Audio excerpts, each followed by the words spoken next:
trees in the backwoods night. Red lights cutting through the pine in flight. Bigfoot stomping with his youngling beard. Whispers of tales that ain't too clear. UFOs buzzing solo through the haze. Howling banshees set the forest ablaze. Jersey devil howls drink rays to the sky. Drunken cryptids party until the morning's night. Yeah. It's showtime, running wild in the moonlight. Stars burn down, watch the freaks all take flight. To good times. Raise your glasses to the mysteries divine. It's showtime, let the cryptids realign.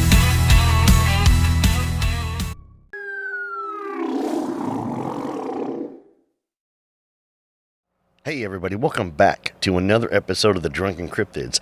And I do want to say thank you so much to Blade Media out there for making the logo and the website. Thank you, Dylan. It looks great. Please go check out his website, blademedia.com, BLAYED media.com. And of course, I got to give a real big shout out to the team behind me, guys. I appreciate all the hard work you guys are doing great, helping me with the research and the editing and everything. The guests, it's great. And of course, I do want to thank all my guests that I've had on the show so far. You guys have been great. It's a lot of fun, and a lot of you I'm still talking to, so I appreciate it. Not only are we able to reach out and make connections and share stories, but, we get bonds of friendship started as well. So I'm really grateful for that. I also want to let everybody know that it's short notice, but when this episode airs, the weekend of September 6, I am going to be in Kansas City celebrating with Chumming with the Spirits. I will be a speaker at that. So it's an Eventbrite event. There'll be posts up on Facebook. So if you guys want to come to it, meet me, come on out. There'll be links posted there on Facebook. Also, I am going to be at the Ohio Bigfoot Jamboree 2 on October 4th. If I get that wrong, I apologize. Check the Facebook page. But that's going to be put on by Cryptids of the Corn. And the tickets are still available for that. That's going to be in Ada, Ohio. So I will be there. I'm going to be one of the speakers. I'm quite honored to have that. And I got some pretty cool topics I'm going to be discussing while I'm up there. So if you're in the area, come on out. Check it out. There'll be a lot of other great podcasters going to be there. I'm going to be there. There's going to be Nevermore Hollows, Miss Monsters and Mullets, Chumming with the Spirits. Everybody. And anybody who could be is going to be there. It's going to be a lot of fun. So, anyways, real quick. So, James messaged me probably about a couple months ago, and James brought up the Night Siege. And the Night Siege has been, there's some podcasts that have been out there, and they've done some stuff with it and everything. And, what he sent me was really, really fascinating. So me and James have already recorded an episode about the Night Siege. However, James inspired me with his research for us to do some other research, and we're going to make it a series now. So James's episode that's going to be dropping about the Night Siege is going to be happening sometime further down the road from this episode. It'll start off with me and Chris discussing it, and then we're going to drop the interview with James. But when James started the interview, I asked him the question, what got you involved? What made you want to start with the paranormal and such? And his answer blew me away to where I almost stopped that episode and said, okay, we're not going to talk about the Night Siege. Let's dig into this. So instead, we decided we're going to continue with the Night Siege. And now he's back. So he's back. This would be the first time y'all get to hear him, but he's already done it, recorded an episode. So James, welcome back to the show. Thank you. I appreciate you having me back. No, you are a knowledge. And the first interview with you and the amount of research and the knowledge that you put out there was absolutely mind-blowing to where I cannot wait for the audience to listen to it. And I've got a really good audience. I do got to thank the audience for that, the likes and shares and everything. So, yeah. But I got a great audience. So they're gonna soak this up. I mean, this to me, this is going to be another LBL type of episode for us. So that's what we're excited about. So you inspired us. I just want you to know that. Well, I appreciate that. So, all right. So I'll let you, since the audience hasn't officially met you yet, so they'll probably get to hear you do your intro again. Can you tell everybody just a little bit about yourself, and then we'll jump right into it. We'll kind of catch everybody off guard. How's that sound? That'd be fine. See if I can remember what I said the last time. But It ain't got to be verbatim. Yeah, I'm a 63-year-old Air Force veteran, father of 5, grandfather of 8. I live in Eastern North Carolina, semi-retired, and just enjoying life. And I'm a follower of Christ, and I'm as you can say, as some people would say, love the outdoors, even though I don't get out there that much. And I'm a patriot. Just believe in our country and looking for better times. Perfect. All right.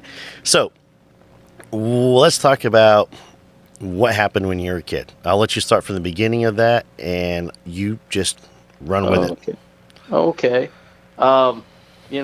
We did that other broadcast that'll be done later, but you asked, and I brought it up, not even thinking much about it. Tell you the honest truth, as kids, you're growing up.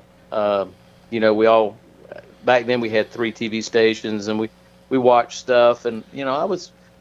Watched Lost in Space. I loved sci-fi, I loved horror, things like that. I was your normal kid from the 60s and early 70s that just, we played outdoors and enjoyed life, biked everywhere, went to the theater and stuff, got into the Scouts. And so I was exposed to a lot of stuff, back then. And but I never thought that, one day that I'd see a UFO and things would get deeper as such. But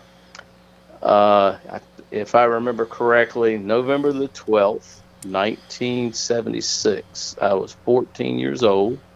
Had a scouting buddy of mine come over that evening. I think he got there around 5:30, and we just hung out around the house and told my mother, hey, his name was Brian. I won't give his last name. And we're still friends. We still talk via Facebook.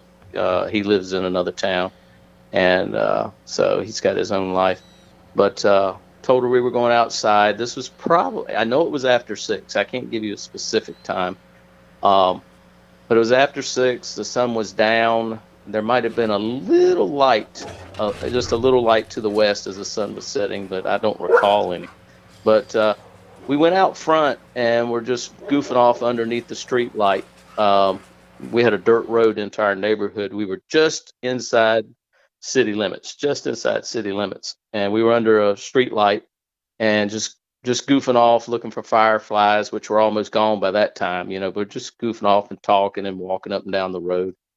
And Brian just happened to say, hey, you see that? I said, see what? And I noticed he had stepped away from underneath the street light into the neighbor's yard and was looking up, and there's this object with 3 lights. It was a metallic gray. Even though it was up, we could, you could see its shape. I don't know where the light source was coming from, but it looked metallic, maybe 500 feet off the ground. And had 3 lights that were pulsating underneath of it, and it was, I think, yellow, green, and blue, or something as such. I can't remember the color pattern. It's been almost November 12th will be 49 years, so it's been quite a while. And no sound whatsoever. And there was no sound outdoors. The crickets had pretty well, gone. The fall was setting in and everything, but it was real quiet. And it just glided right over, and we watched it go over the street, and we watched it go over the field, and it was descending. We noticed it was getting lower and lower, and then it stopped over a tree line, which has a creek and a heavily wooded area. It stopped and was motionless, hovered, whatever you want to call it, and it went down into the woods. It lowered, and all of a sudden there was a bright light. It disappeared initially, and then there was a bright light at the bottom of the wood line. And, being curious, both of us, I think he was 13. I'm a little older than him. Both me and him, instead of going to the house and, telling my mother, who raised me and my siblings by herself, but instead of going to the house and saying, hey, we saw something or whatever, being typical boys and being inquisitive, we, jogged down the dirt road, crossed the paved street, went into the field, and we're curious. So it took us probably no more than, from the time we saw the object to the time we got deep into the field, probably a total of 5-7 minutes, somewhere around there. I think, yeah, about 5 to 7 minutes. And there was a slight breeze. It was a nice, cool night, probably in the low 60s, high 50s. We could see the stars and stuff like that. So it was, the atmosphere was pretty clear. And we stood there and looked at that light. And it was almost like looking at, I think, if I remember correctly, they say other than the moon, the brightest object in the sky is Venus. You ever seen Venus on a clear night? Yeah, it's absolutely gorgeous. Yeah. Well, it looked like Venus, but magnified by about 10 times. It was breaking, the light was so bright, it was breaking through the woods to where it actually hurt the eyes a little bit. I mean, it was almost like some people would say like a blowtorch, the light that is just a little too intense. Yeah. And we stood there and watched it for, seemed like maybe a couple of minutes. And then I noticed, because you're scanning the wood line, you're kind of like, why is that down there? And it's obviously what you saw in the sky, because you watched it lower itself into it. Even though the light source itself has changed in color, it's a bright white light, and it's almost hurts the eyes. But I noticed some twinkling, which was odd. And at first I thought it was fireflies. And at that time in my life, fireflies were everywhere around, our town. And did you want me to say the name of the town? That is entirely up to you. It's Tarboro, Tarbor, North Carolina. It's in eastern North Carolina in Edgecombe County. And but I saw this little twinkling about midway up the trees, and I looked at it, but then within seconds I realized it wasn't normal. First of all, they're gone. We haven't seen them since early October. But that's the first thing I thought of. I said, that's kind of odd. And then I noticed that they were almost like little bitty globes. Instead of just little, like fireflies, they were probably at arm's length, maybe the size of a dime or a penny.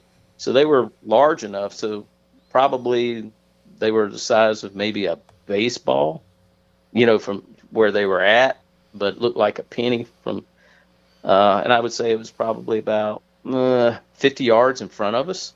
So, and they were whitish, sometimes a little off blue, but they were bouncing around. And this was at the edge of the tree line, whereas the bright white light was deep in the woods, but was so bright it was cutting through all the trees and the brush. Any gaps that were there, it was just, really hard, on the eyes. But these little orbs, or whatever you want to call them, Brian started looking at them, and I said, "What?" Well, I'm the one that alerted him to that. I said, "Look at that!" And he's looking at them, and instead of seeing one, now I'm seeing three, or we're seeing three.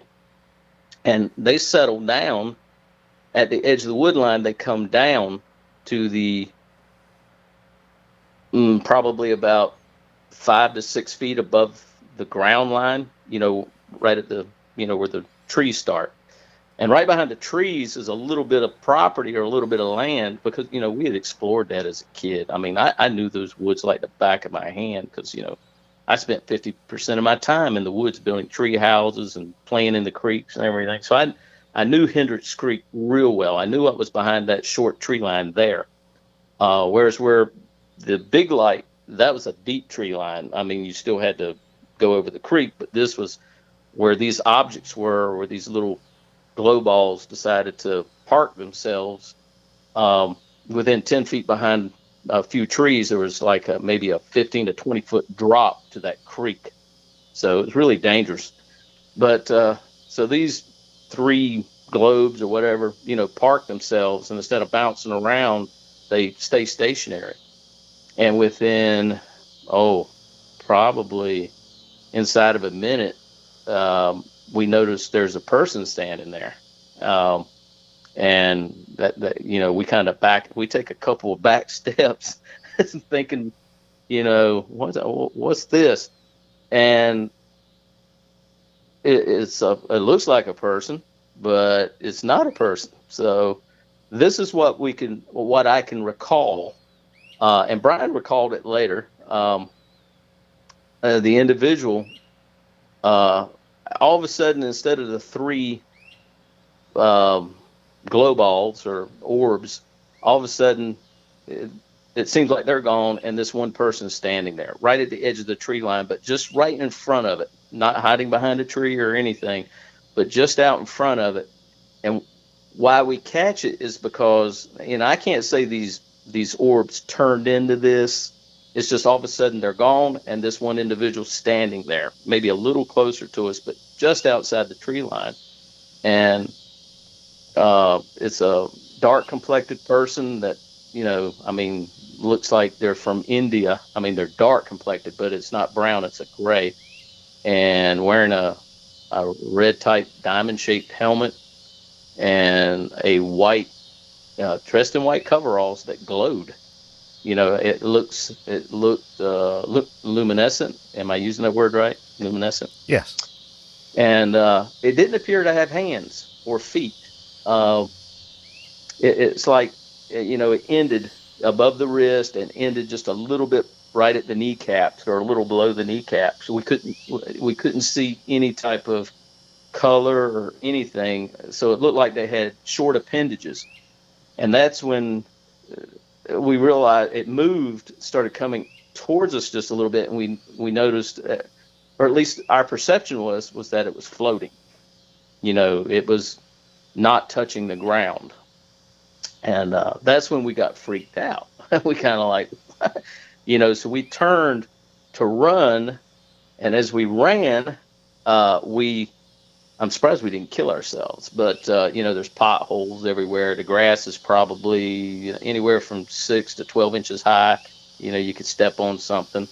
But we started running, but we kept our heads turned to the left, and watched this. And this thing followed us. It didn't come after us, but it paralleled us in the woods. I mean, just outside the wood line. As it didn't come out into the field. Per se. If it did, it was just a few feet, but it stayed outside the wood line, and it seemed to be floating. And it turned its head towards us a couple of times, and then a few times I noticed that it had its head, forward, looking where it was going. And as we crossed the asphalt to the one of the roads in town to go into my neighborhood on the dirt road, we noticed it went behind a building, but came out on the other side and went behind a billboard. And it just vanished. And when it came out behind the billboard, there was a street light on that end that lit it up pretty good. And we got a better view of it and noticed it looked like it was wearing some type of black boots and black elbow length gloves. So that would explain why we didn't see it, see that in full form when it had just come out of the edge of the woods, because it was dark. Other than the luminance, and we probably wouldn't even notice the whiteness of it if it wasn't kind of self-illuminating. Had an aura about it, like a soft glow, and the uniform was white as snow. I mean, there wasn't a speck on it, and it was, like I said, it looked like some type of self-luminescent. I don't know, but it disappeared behind that billboard, and we stopped. We were like 20 feet in front of my house, a rental house, and we stopped. And that's when, we looked at one another. Did you see that? Did, did, did do you see it now? Where did it go? Because we were frightened. And at that time, that was probably 120, 150 yards away. Probably 100, 120. But we had full view, and there's no way that could have disappeared like that, because it was coming under a light and would have gone into a parking lot where there was a store, right next to it. It's a little convenience store, shop mart, where you could drive your car up and get an item, and they would bring it out to you. And so we were just like stunned, and like, we went down the road. It was a horseshoe type road to our neighborhood. We went down the road, crossed the road, went into that little vacant lot that had the billboard, and we were looking. I mean, we didn't go behind the billboard or anything as such. We got close, and we're kind of looking in the store area, like, where did it go? What did we see? And the more we thought about it, the more we realized that it wasn't human. It was not a person. Could not have been. Humans don't float. Humans don't have self-luminescent uniforms. And it was kind of odd. Even though it floated, it still had a walking motion, like it was attempting to, but it was obviously, when it came from behind the building into the light, near the, from that light pole, it was at least 5-6 inches off the ground easily. And it was just smoothly, as some people say, you see a ghost float. Well, I guess, that's close to what it was. So we ran back to the house after we, took a quick look, and just couldn't figure out where he disappeared to. I think fright took us. We got really frightened then, and we ran back up the road into the house and told my mother we had seen something strange. We told her that we had seen a strange light in the sky, went down into the woods, and I don't know if we even mentioned the guy. I don't think we did, because, if I had mentioned that to my mother, she probably would have thought that I was going crazy. But, she goes, oh yeah, okay, typical parent, you need to stay out of the woods, don't go in the woods, and you should have come in the house and told me, you shouldn't have gone down there to begin with. Typical parent response for that time period. And she just passed it off. And so we sit down and we are taking some deep breaths, because, we ran down there, ran back, and then we jogged down, near the billboard thing to check that out. And then we ran back again. So, we had a good exercise there.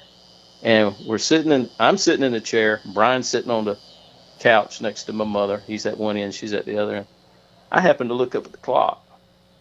And we went out of the house, I think it was a little after 6. I know there wasn't much past 6. But I look at the clock, and it's 7:30. And I'm kind of like, I asked my mother, I said, me and Brian, we went out, just a few minutes ago. She says, no, you've been gone for over an hour. I'm like, what? And so, I'm rocking in the rocking chair, trying to think in my head that, I'm trying to make sense of this. Took 5 minutes at best to get down to that field. We spent no more than 10 minutes in that field, or it felt like it, from the time we looked at the light to the time we saw that guy come out and us running back to the house. So we shouldn't have been gone no more than 15 minutes tops. In my mind, no more than 20 minutes tops, 15, 20. And yet we've got an hour and 15, hour and 30 minutes. Something's not adding up. So, but I just let it go. It puzzled me. It bothered me a little bit. And I just let it go. And neither me or Brian talked about it again for a couple of weeks. I mean, we went to school together and everything, but, somebody might ask, well, had you been exposed to anything, any literature or anything? No, I hadn't read anything about, loss of time or Had I ever heard of a UFO abduction? Yeah. I heard of, you may be familiar with it. I think in 73, we had a big UFO wave, as they used to call them, and it made, evening news. I heard about that. Some guys down in Pascagoula, Mississippi or something had said that they were taken. So, Yeah, yeah, I the was, two fishermen down there. yeah. So I was exposed to that. At the time, I didn't know about Betty and Barney Hill. I hadn't heard anything about that, or them missing time or whatever. But that's the one thing that I can say I do remember. But okay, you hear it on the news, you hear people talk about it a little bit, and that's it. It's it's forgotten. So I'd been exposed to it very lightly, but I hadn't read about it in newspapers, hadn't picked up a book. I wasn't even interested in that subject. Hadn't even talked to anybody that ever seen a UFO. So I just kind of, I don't think that had anything to do with, planting anything in my mind. Now, when I saw that object up there, when Brian, pointed it out to me, and I couldn't figure out what it was. Yeah, it did enter my mind. Is this a UFO? It's not a helicopter. It's not a plane. It's not acting normal. Has no, it's only 500 feet above the ground, but yet, at arm's length, that UFO is probably about the size of a softball. So it's decent size. It should have been making some type of noise. And then when it settled in the woods and was so bright down there, I could have left it at that. I would have, I wish we had turned and left right then and there, that we wouldn't have. Well, I wish I hadn't been distracted by those little, what I thought were fireflies at first, that turned into, or got a little large and looked like orbs or whatever. I wish we had turned in. I wish we had never seen that guy at the edge of the woods, because that's when things get serious and, kind of messed up. So, but we left it at that, didn't talk anything about it for a couple of weeks, and then, the curiosity got the best of me, and I went up to the library and checked out a couple of books on UFOs to find, to see if I could see the shape that I had seen, stuff like that. I didn't know about, I guess later, back then they called them UFOnauts or something, occupants or whatever they call them. So Yeah, it was a really weird term. Yeah, I want to say UFOnauts. Yeah, UFOnauts, or they were trying to come up with something. I mean, back in the 50s, they would say spacemen or saucer men or whatever. Martians. Yeah, or whatever. And I found a book that listed a couple organizations that actually investigated these things. So that would be probably December, somewhere in that time frame. I knew it was before Christmas. And the newest one, I think, I guess it had been established in the 60s or 70s, called MUFON, Mutual UFO Network. So I just wrote them a letter and said, hey, on this date, I saw this, and me and this individual saw a strange looking guy. I didn't give many details. I said, but, did you have any reports, in this area? I was interested if anybody else had seen what we had seen. I wasn't really making a report. I just wanted to know if they had taken a report around the same time period or same day or within a few nights or whatever, in my local area or even in my state. And they contacted me via a letter and told me that, because they had my address and everything. Right. Well, let me pause you real quick, James. Okay, so I am recording outside, and it wasn't supposed to rain. Mm-hmm. And there's a little drizzle. So as you're going with the story, I may pause you again for me to move inside if it starts raining, actually. So just kind of some little light rain. But there was no rain in the forecast, and so now it's lightly coming down. But I'm under an umbrella, so I think we're okay. I don't think the big stuff's not supposed to hit for, till sometime after midnight, but we'll see what happens. I always trust the weather, man. Oh, yeah, absolutely. That's the one job I would love to have, because then you could be wrong and still have a job. Yeah. So you wrote them a letter. Mm-hmm. Okay. Well, they sent me a letter back, and they told me that they had my address and that they were going to send a field investigator from a town. I want to, if my memory, generally I have a good memory. I think it was from Mount Olive, North Carolina, probably an hour, hour and a half from my town. That he was going to come up on a weekend, gave me a date and a time that he would be in the area, and that he would try to be there within 2 weeks. And if I did not want to speak with him, or just didn't want to have nothing to do with it, to quickly write them a letter and say no thanks. But I was curious, and I didn't mind somebody asking me questions of what I saw. So he showed up in his car, introduced himself to my mother, because she wasn't going to allow me to go with him anywhere, some stranger. He showed his credentials, his driver's license, and his thing from MUFON. And we went and walked, down the dirt road, and it was cold. So it was probably a week before Christmas. It was cold. So we walked, and I showed him the field, and he said, "Hey, it's too cold." And he asked my mother permission, and Brian came over, so he had both of us. And his father brought him over, and we got in his car and drove to the edge of the field and got out and showed him some stuff and got back in the car. Of course, he kept it running with some heat and stuff. And he, asked specific questions, and we told him about what we thought was a UFO, and what we saw in the woods and the unusual entity or person that came out of the wood line. And told him about that. I think the whole interview was probably 45 minutes, inside of an hour. And he gave us some forms. I guess they're field investigator forms, that was standard at the time that the organization had made up.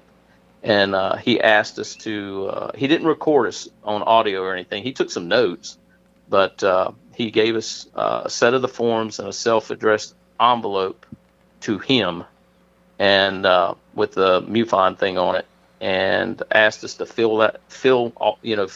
It's called I think it was called a UFO questionnaire, and it had a series of questions.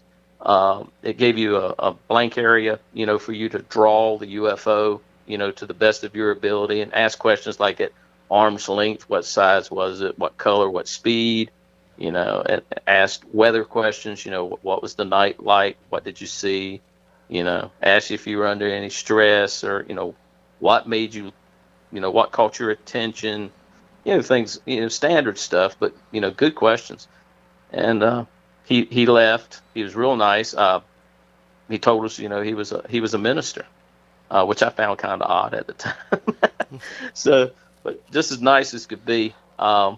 And he left, and me and Brian filled it out. We waited probably a couple of days. I may have waited another week, filled it out that weekend and mailed it out to him, and never heard a thing. Never heard a thing after that. We both mailed our stuff out, and I did not see what Brian drew. I did not look at his questions. We didn't compare, what we wrote. We didn't talk about it. I mean, it's kind of strange. I didn't go to Brian and say, well, hey, let me see what your drawing looked like. We never did any of that, which was kind of strange. You would think, that we'd try to match up or whatever, or we weren't curious. It was almost, I know what I saw, what you saw, whatever.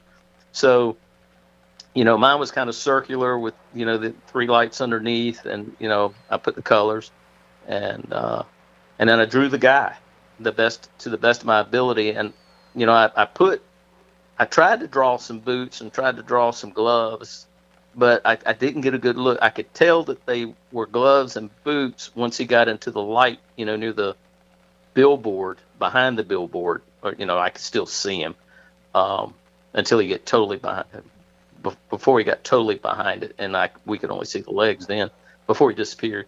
I put a question mark. I wasn't sure exactly if they were boots or gloves. They looked like it, but he was moving. It's like he was speeding up once he got into the light source. When he came out of it, really broke from the, the field, in behind that building. So, I put a question mark there. I said, I believe these were boots, and I believe these were gloves, and they were black, but I just got a few seconds before he disappeared. So, And man, that was it. We both sent our forms in, and neither one of us talked about it anymore. And but the problem for me was Brian lived outside of town. Brian lived probably about 7 or 10 miles outside of Tarboro. He was a country boy, and he came to our school system and everything. And Scouts was in town, and that's how we met. We were school friends, and he taught me into joining the Scouts. So I got to see him about once a week or whatever when we did Scouts, and we were in classes together. But we never talked about what we went through then. We just dropped it. But he was away. Yeah, I mean, like I said, he wasn't. I had to deal with it. Within a few nights, here's where it gets really strange. A few nights later, I normally turned in, let's say I'm 14. I normally turned in between 9:30 and 10 most weeknights, because you're going to school.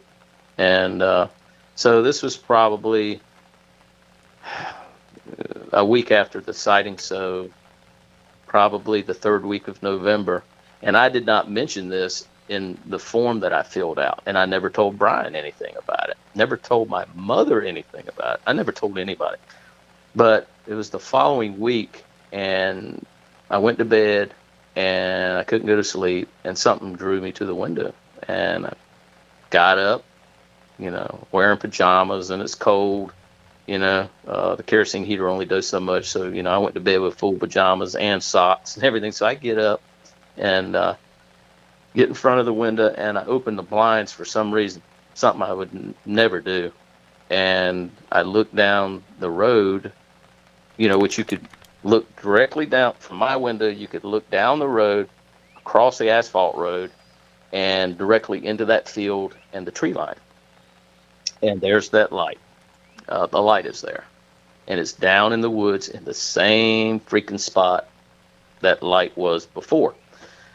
And I just looked at it, and it's almost like I get fixated on it, and then I get kind of I don't know, amused by it at first, and then I get frightened by it, like, why is it there? Why is it back?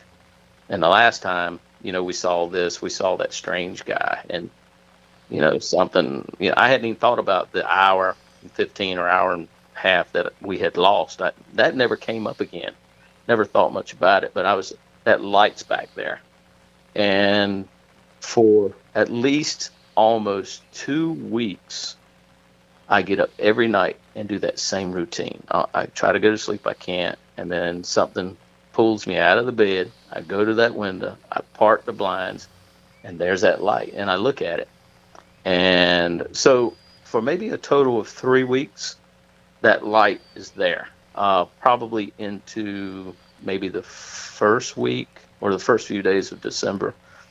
And what really kind of capped it off and really scared me was, I think it's the second week, so it's probably the last week of November. Now I'm guessing on this, but I get up and do my same routine. I get up, do the blinds, see the light, and by that time, after the first night, I'm not fearful anymore. It's almost like I want to see it. Is it still there? But something's drawn me to that window. It's not just because of my curiosity. I'm assuming, there's some curiosity, but there's something that wants me to open that blind. So I look at the light, and the routine is probably, I stare at the light for maybe 5 minutes. I just stand there and just look at it. Oh, it's beautiful. I wonder if it's what I saw that first night. It just hypnotizes me. I turn around, after, 5 minutes or whatever the routine is, you turn around and you go to bed, throw the covers on you, and for some reason you go quickly to sleep. You're not having any issue of falling asleep then. And I woke up, like I said, it's the latter part of November. I woke up and I throw the covers off and swing my feet out. Like I said, I'm in full pajamas, I got underwear, pajamas, and socks. I wore, you remember the tube socks from the 70s, right? Sure So, do. oh yeah. So I swing my feet out, and there's sand all over my bed, and I'm kind of like, what the? And I cussed back then. I said, what the? I said it low, but there's sand all over my bed, and I look at my feet, and I've got sand all over the bottom of my socks, and sand all, under my covers at the foot of the bed. So I pull my covers back, and there's just sand, from, at the end of the bed to maybe a foot up where your feet would be all night. Like, what the? And so, like, obviously, I've been outside. I'm kind of like, why would I? And then it comes to my head real quick. Is that light got anything to do with me being outside? For me to be outside, I would have to get up, and I think my mother's working third shift, so she would not have been home. My sister would have been in an adjacent bedroom to the other side with a small hallway. So if I got up, my sister, she wouldn't know I was going. I wouldn't make enough noise, to wake her up. And if I remember correctly, my mother worked third, so she wouldn't have been there. The only time she was home was during the weekend.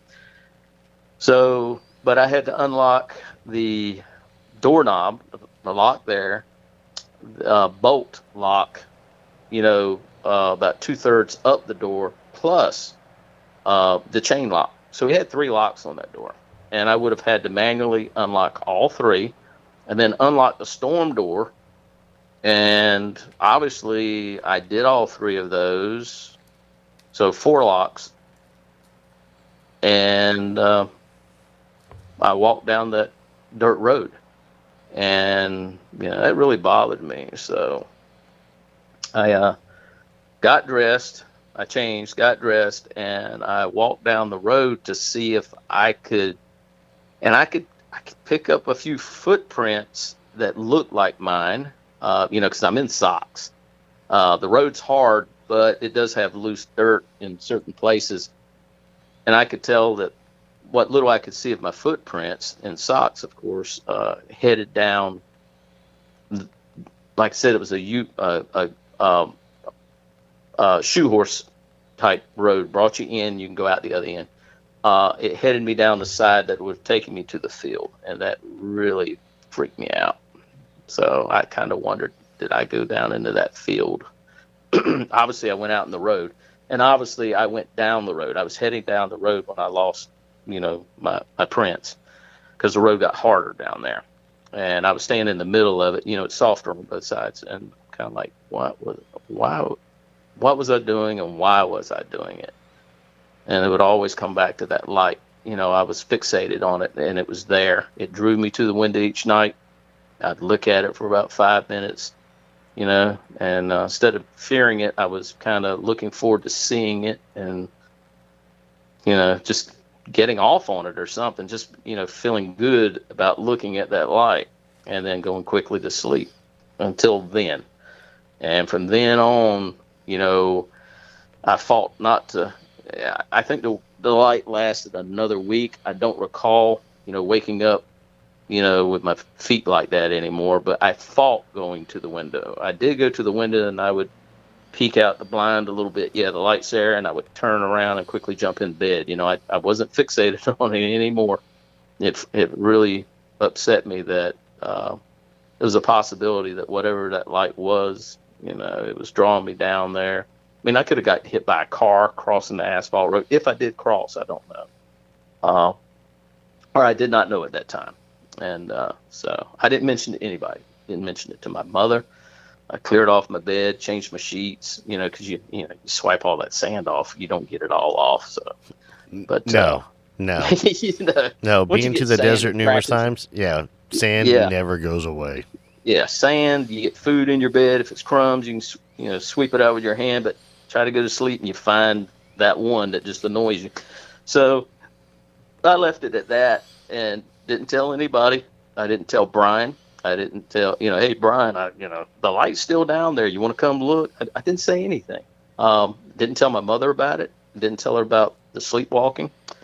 And, just kept it to myself. And And then so that was 76. So, the new year, 77, is within a month and a half. From 77 to 79, never saw the light again. Never saw another UFO. I didn't see the light down the woods anymore. Never saw another UFO. I did go into the woods during the daytime a few months later, sometime in early 77, with my sister. I took somebody with me. I was scared to go down there by myself, which is unusual. I went in the woods by myself, rabbit hunting and squirrel hunting, and I knew that woods like the back of my hand. But where the light was, I had never been that deep before there. And it was near a golf course. If you broke out on one end, there was a neighborhood about 200 yards away. If you come out of the wood line on the opposite side, and 200 yards another way was the golf course. Like I said, we were barely inside of town. And so I went with her, and I went deep into the woods. I took my 22 with me and a K-bar. If you're familiar with knives, I had a Marine K-bar knife, and my brother gave it me. Yep. And I did not tell my sister what I was looking for, but I wanted to go where that light had been, that night, and for probably at least 3 weeks after. And I came out, and all of a sudden, where it shouldn't have been the tree line, because I knew the woods were deep because I had been to the neighborhood on the other side. So I knew that those part of the woods was probably 150 yards deep at least. But I broke out quicker than I thought, and there's this area that's probably 30 by 30. It's kind of semicircular, but maybe a loose square. I mean, it was the edges were rounded. It wasn't a full circle, but it was burnt out. Had no vegetation. I mean, it was like, there was no grass there. There was no weeds. And on the edge, the vegetation was brown and dead. And I had a water bottle with me at the time. It was actually glass. And I poured water on it. I was drinking from it. I poured water on it, and it just run right off. It would not soak in that water. And I actually dug a little bit, with my heel. I stomped it and dug a heel. Almost like you want to, put a football in it. When you didn't have a tee. Yep. Remember, you take your heel and poured water in it, and the water just stood in it. So it had no absorption. And I had done some reading. Now after the UFO sighting, I started reading to the point, at least for a few years, up until, which I'll mention in a few minutes, but I started getting deep into it. I wanted to know what I saw. I wanted to know what I experienced. Did anybody else see this? What's going on? And so, I became, between the ages of 14 and 16, or, soon to be 17, I became a teen researcher, wanting to know what was going on. And I'd mention it to my mother, hey, and I'd order some magazines or buy some magazines. I think one was called UFO Report or Saga or something, different ones. I just got into, I just dove into it because of what I had experienced. I wanted an answer. Of course, I never could get one. Nobody ever saw anything just like mine. And I guess a lot of it's perception. I'm sure if me and Brian had compared notes, his would have been slightly different than mine or something. I don't know, even though we didn't do that. And so I came back and got my grandfather's camera that he had given me. I think it was, those old things, 120, 110, the film that you would put into the back, snap it. Oh, yeah. It kind of had that weird shape, like almost like bifocals, like opera glass shape. Yeah, and you could wind it and everything. Yeah. There you go. 110. Yeah, it was the 110. Yep. Yeah.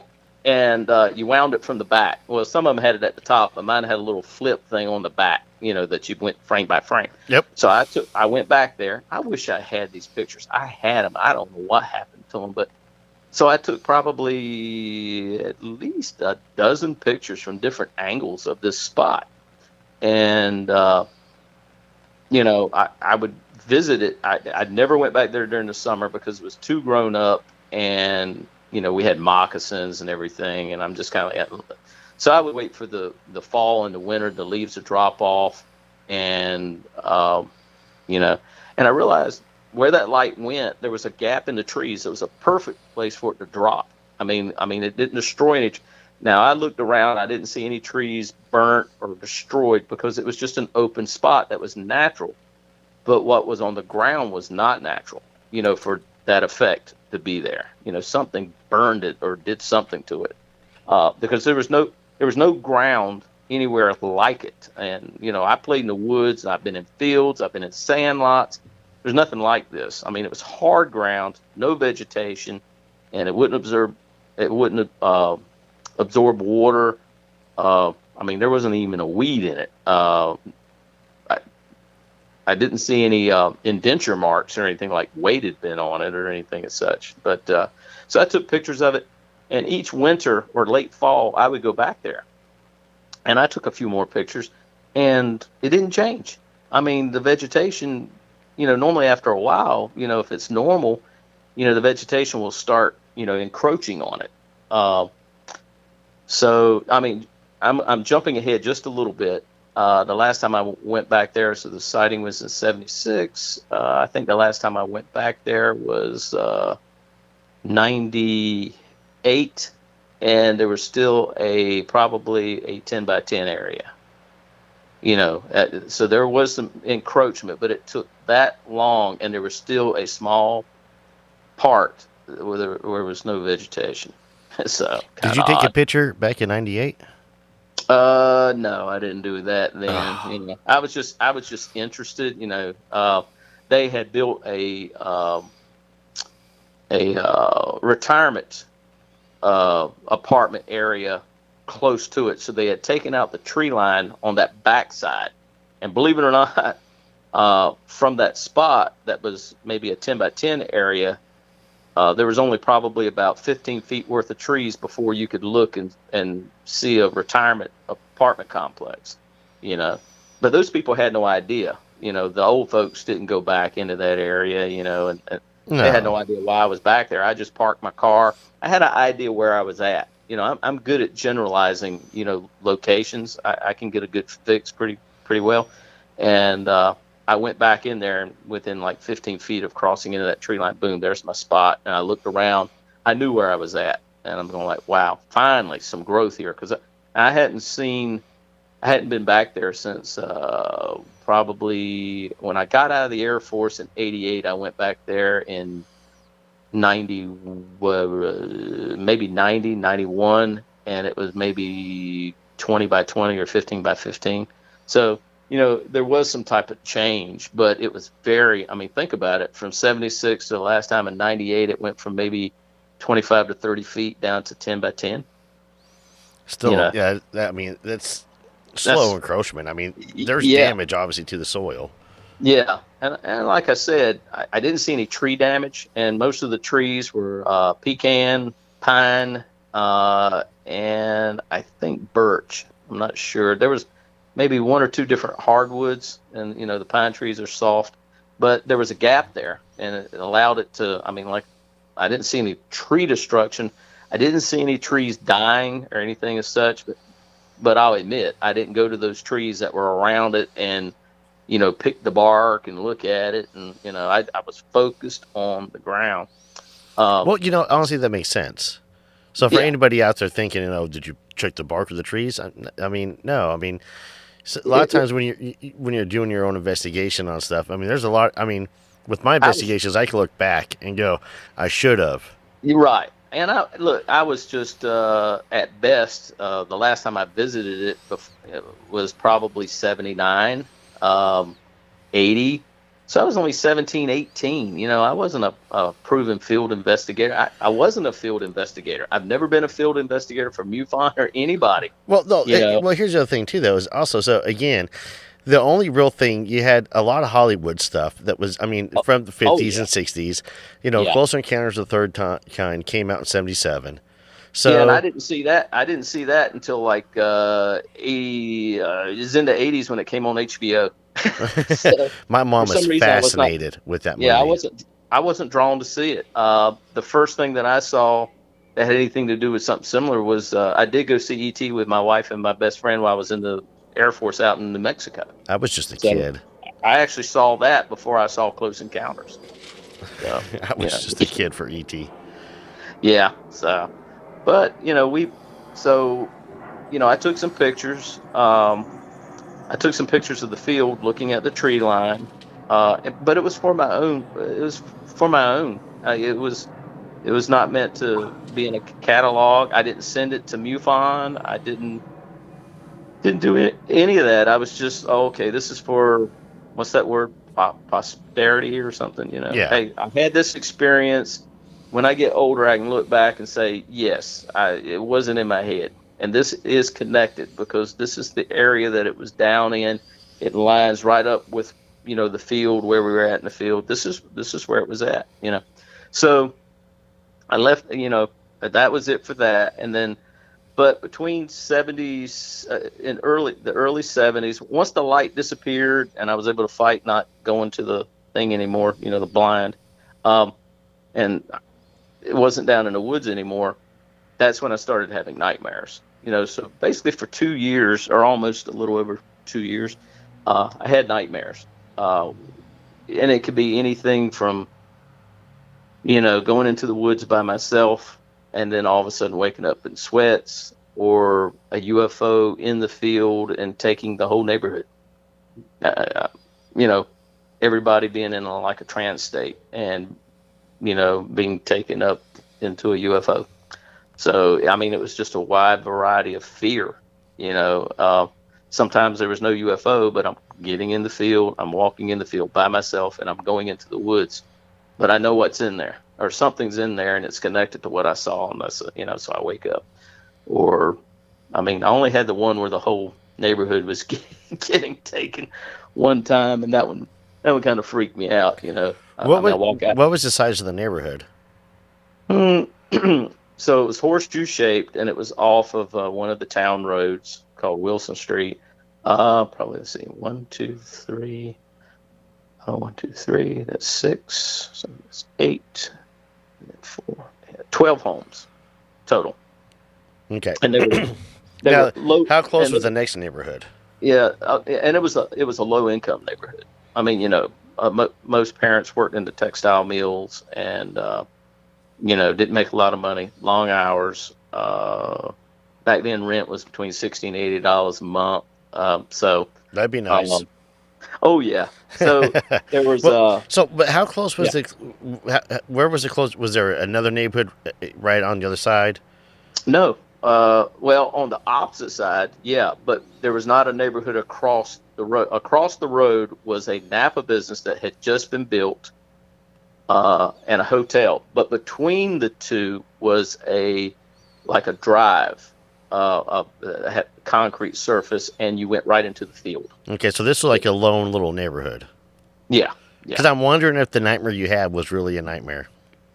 Well, I don't know. I mean, with what you'll find out in just a few minutes, it's a possibility. The strange thing that I thought about later, and I'll mention it shortly about undergoing hypnosis. The strange thing was, for some reason, I forgot for almost 2 years that there was a time gap, a time loss. I just put it out of my head.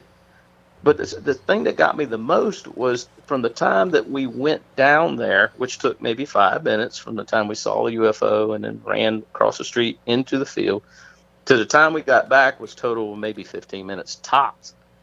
There was no traffic on the road, and it was like we were in a vacuum. There was no sound. There was no traffic, which was highly unusual. When we crossed that asphalt road that was paved and had a line down it, we looked both ways because that's what we were taught. And both ways there was no traffic. I mean, I could look up about maybe 200 yards and there's the railroad crossing and a traffic light, and there's no cars there. I told you about that little store, that little convenience store. It was off to the right, probably about 50 yards, that had a street light there. There was no traffic. And people would come up and hit that little airline and go ding ding, and the guy would come out and say, "What do you want?" "I want a loaf of bread. I want a drink," and he'd bring it out. There was no traffic. It was almost like time had stopped, and that's what bothered me. The more I thought about it, was that from the time that we saw this thing to the time we got back home, and then he disappeared. Once he disappeared behind the billboard, vanished, then all of a sudden we saw traffic. We saw traffic. We heard sounds, from the traffic, which was kind of odd. So, I'm thinking in my head, do we have some type of supernatural experience? If this was a UFO, were they able to control time or control people? Yeah, it just kind of freaked me out. And I didn't read that anywhere in any UFO books, talking about, controlling. And, this was something I was just thinking, mulling over in my own mind, why didn't we see any traffic? I mean, there was no noise. It was like I said, being in a bubble. So, and as far as that dream, I hadn't thought much about it, about could it have happened? I don't, a possibility, could they have taken the whole neighborhood? If what happened that night, as far as if they did stop time or stop people in a certain section from moving, I guess they could have. I mean, it wouldn't have been beyond them.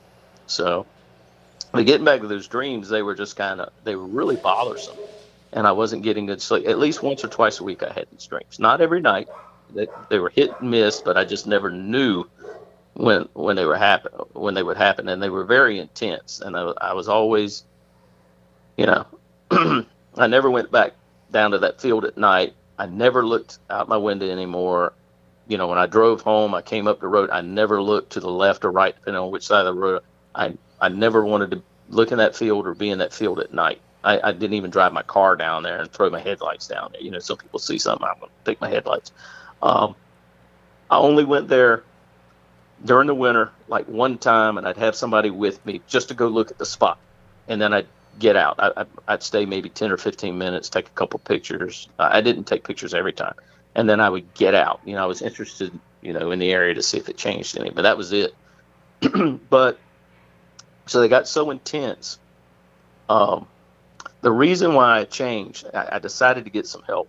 I went to a statewide Boy Scout meeting at Camp Bonner in Washington, North Carolina. It was called Little Washington.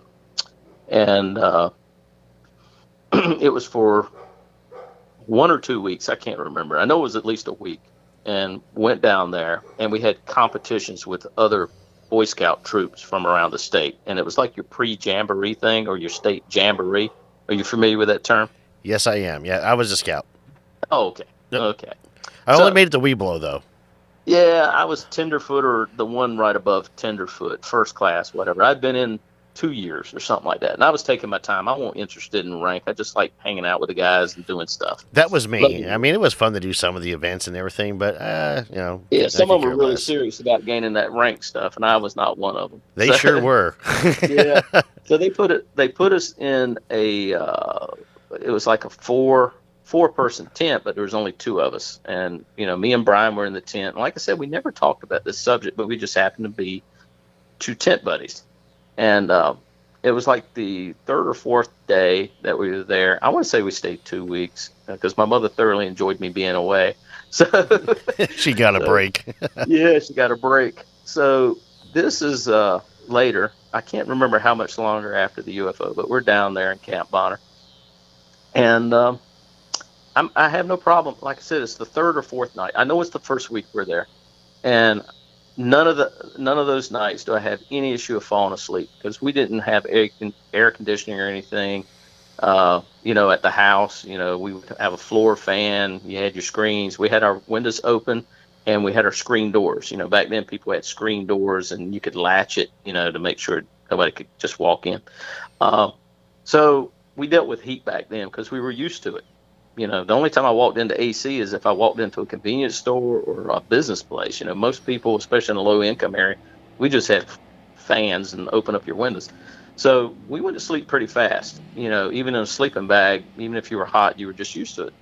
But I didn't feel right that night for some reason, but I fell asleep. And I want to say it's the third or fourth night. And I woke up to rain hitting my face. And I'm kind of like, what? And these are the old World War II tents that, if it's raining outside, you don't put your finger and, touch it because it'll cause a leak. You recall anything like that? Yes, I do. Okay. Yep. Okay. They always tell you with these old canvas types from World War II, or the thick ones, that if it rains, no matter why, what you don't want to touch it with your finger, your head, or anything, No, because it'll because bring it's that wood. yep, Yep. it just So water flow. Yeah, it's right, weird. and that's what I'm thinking at first. It's rained, and I've touched it somehow, or it had a leak. Even though the tent, we had inspected it to make sure it was, no holes or anything. And I bring my face up, and I open my eyes, and I'm out in the middle of the freaking woods. I'm like, what? And I'm kind of like, why am I out here? But yet I'm still in a stupor. I'm like half awake, and I'm going like, is this a dream? Am I dreaming? And I'm kind of like, I'm not in my campsite. The campsite, there was like 4 or 5 tents in a circle, and I'm obviously not in my tent. I'm not inside the campsite. I'm outside of it, and I look around, and my vision's blurry because I'm like half asleep, and I'm kind of like, I'm in the middle of the freaking woods. I'm like, what am I doing in the wood? How did I get here? I'm still in my clothes because, you could take off your clothes you wanted to, but I was lightly, I was in my shorts. I had changed into my shorts and my t-shirt, and I had my socks on. It was just something I was habitual with socks until I got married. So, and don't have my shoes on. And I'm walking around, in my t-shirt, my shorts, and my socks. And I'm kind of like, and I keep looking up because the rain is hitting me. It's a light rain. I guess the rain is what woke me up at a point. And I'm kind of like, I'm still thinking this is a dream. And I'm kind of like, got to get back to camp. I got to find my camp. So I'm staggering through the woods. I'm, trying not to hit trees and stuff. And I finally find this circle of tents, and I go into this tent, and I got lucky. It was our grouping, but I went into the wrong tent and tried to lay down on a cot, and somebody yelled at me and kicked at me and said, "Get off of me. What are you doing in here?" And I got off. I got off the person, and I staggered to the next tent. And I looked real close because it was still dark. The sun was just coming up, but I could see that there was nobody on that cot. So I laid down. And I went back to sleep, and I woke up and I had sand all over my socks, and and I was laying on top of my sleeping bag. So I got the right tent that time. And later that morning, we went to Chow Hall, and the scouts get all together, that one building, and you got like 50 to 150 guys in there. And one guy came up to me and says, "Man, why did you come in my tent this morning?" That's when, between the sand on my feet and that person telling me I tried to get into his cot with him, I realized it wasn't a dream. And that really, it upset me. I'm kind of like, okay, I've done it at home. This was like a few months, or no, it had to be a few years, but I've done it at home, and now I'm doing it away from home. I could have, went down to the river and fallen into the river, or gotten lost. This is, and it's connected to these dreams somehow. So I got to get a handle on this thing. So I went and got a couple more books, and I read about hypnosis. I've read about the Betty and Barney Hill, I think. Yeah. Yeah, they're like the most infamous Yeah. abduction And case out there. so I read about that, and I read about a Dr. Simon, or something Simon, who did hypnosis that helped them recall. And I'm kind of like, okay, that's when I remembered, between my bad dreams and my nightmares, and then the lost time. The lost time came back. Like, oh, okay, I did have some lost time, so there's some commonality here. But I didn't look at their pictures. I just read about their case, a synopsis. I didn't read a book, because I know there was a book out on it later, written by some guy, and they made it a movie, but with James Earl Jones, if I remember correctly. But at the time, I just read a synopsis, and that they got to the point where their lives were messed up, and they sought the help of a psychiatrist that used hypnosis. maybe that'll help me. So I can't remember how I found this individual. I don't know if I contacted MUFON, the Mutual UFO Network, or I found his name in a book. But there was a guy called Dr. Leo Sprinkle. What a name. Leo Sprinkle, who was a psychiatrist or a psychologist, one of the two. And he was out of the University of Wyoming. And had his telephone number and had his address too. So I sent him a letter and just wrote a one-page letter and told him some of the stuff I was going through, what we had seen and what I was going through. Still had not talked to Brian about this. I didn't even tell him about me sleepwalking at Camp Bonner. I didn't say, did you see me get up? Da, da, da. Kept it to myself. The only person that knew was the person I tried to get into the cot with. And I had to tell him that I went out to go to the bathroom and got disoriented, getting back. So that was my excuse. So, but Dr. Leo Sprinkle sent me a letter back I think I got it back about 2 weeks later, and it had his phone number. He says, I want you to call me. So I had to get permission from my mother to call him, because that's long distance. So, and that would come out of him. Yeah. I'm only laughing because I remember those days to where if they were almost like in another county. Yeah. It would be like long distance. You remember that normally you waited till after 9 or close to 11 so you get the lowest rate. Remember that? Yep. Wait for the weekend if at all possible. Because it was like 25 cents a minute or whatever, and it just added up, and you enjoyed your talk, and then you get your bill later and go, oh my Lord. Yeah, I had a girlfriend at the time, way back in the day, and she lived in another town. It wasn't far, but for some reason it would be like long distance. Yes, it was kind of weird. She got grounded for calling me all the time. Oh yeah. For some reason, it was weird. What we would consider local, like we're in Tarboro, and Raleigh, the state capital, is a little over an hour away. You could call Raleigh, and it would be more expensive. Same time, day, but it would be more expensive than if you called Alaska. And you're kind of like, hey, I'm close by. What is it? But, getting back to that, he wanted me to call him. So I called him, got permission from my mother, talked with him for probably about 15 minutes, and that probably cost me, my mother had to pay probably $8 or $10, which was a lot of money back then. And I had to reimburse her because I was working at a grocery store at the time, I think. No, I was working as a electrician helper. Even though I was in school, worked part-time and, wired houses and did stuff. And this was summer, so I was full-time during the summer. And he said, I can help you, but you got to be serious. He said, if you really want help, I can line some stuff up, but I've got some contacts in North Carolina. And he said, would you be interested in hypnosis? Because that's what his field was, that, he was part of that. And I said, yes. I said, because I got to find out what happened. I do have a time period of maybe an hour and 15 to an hour and 30 where me and Brian, we should have been home a lot sooner than that. And things just didn't line up, and I was having these nightmares. And now, had 2 sleepwalking incidents. And he said, well, I'll get back with you within 30 days. Yeah, I will send you a letter. It will basically tell you who you needed to meet. There'll be a phone number and an address, and you call that number and you make sure you can keep that appointment. And I'm going like, okay, and he goes, so you've only seen this once. You've only had this experience once. And I said, yeah. He said, but you slept walking, in a town about almost 2 hours away, and you ended up in the woods by yourself.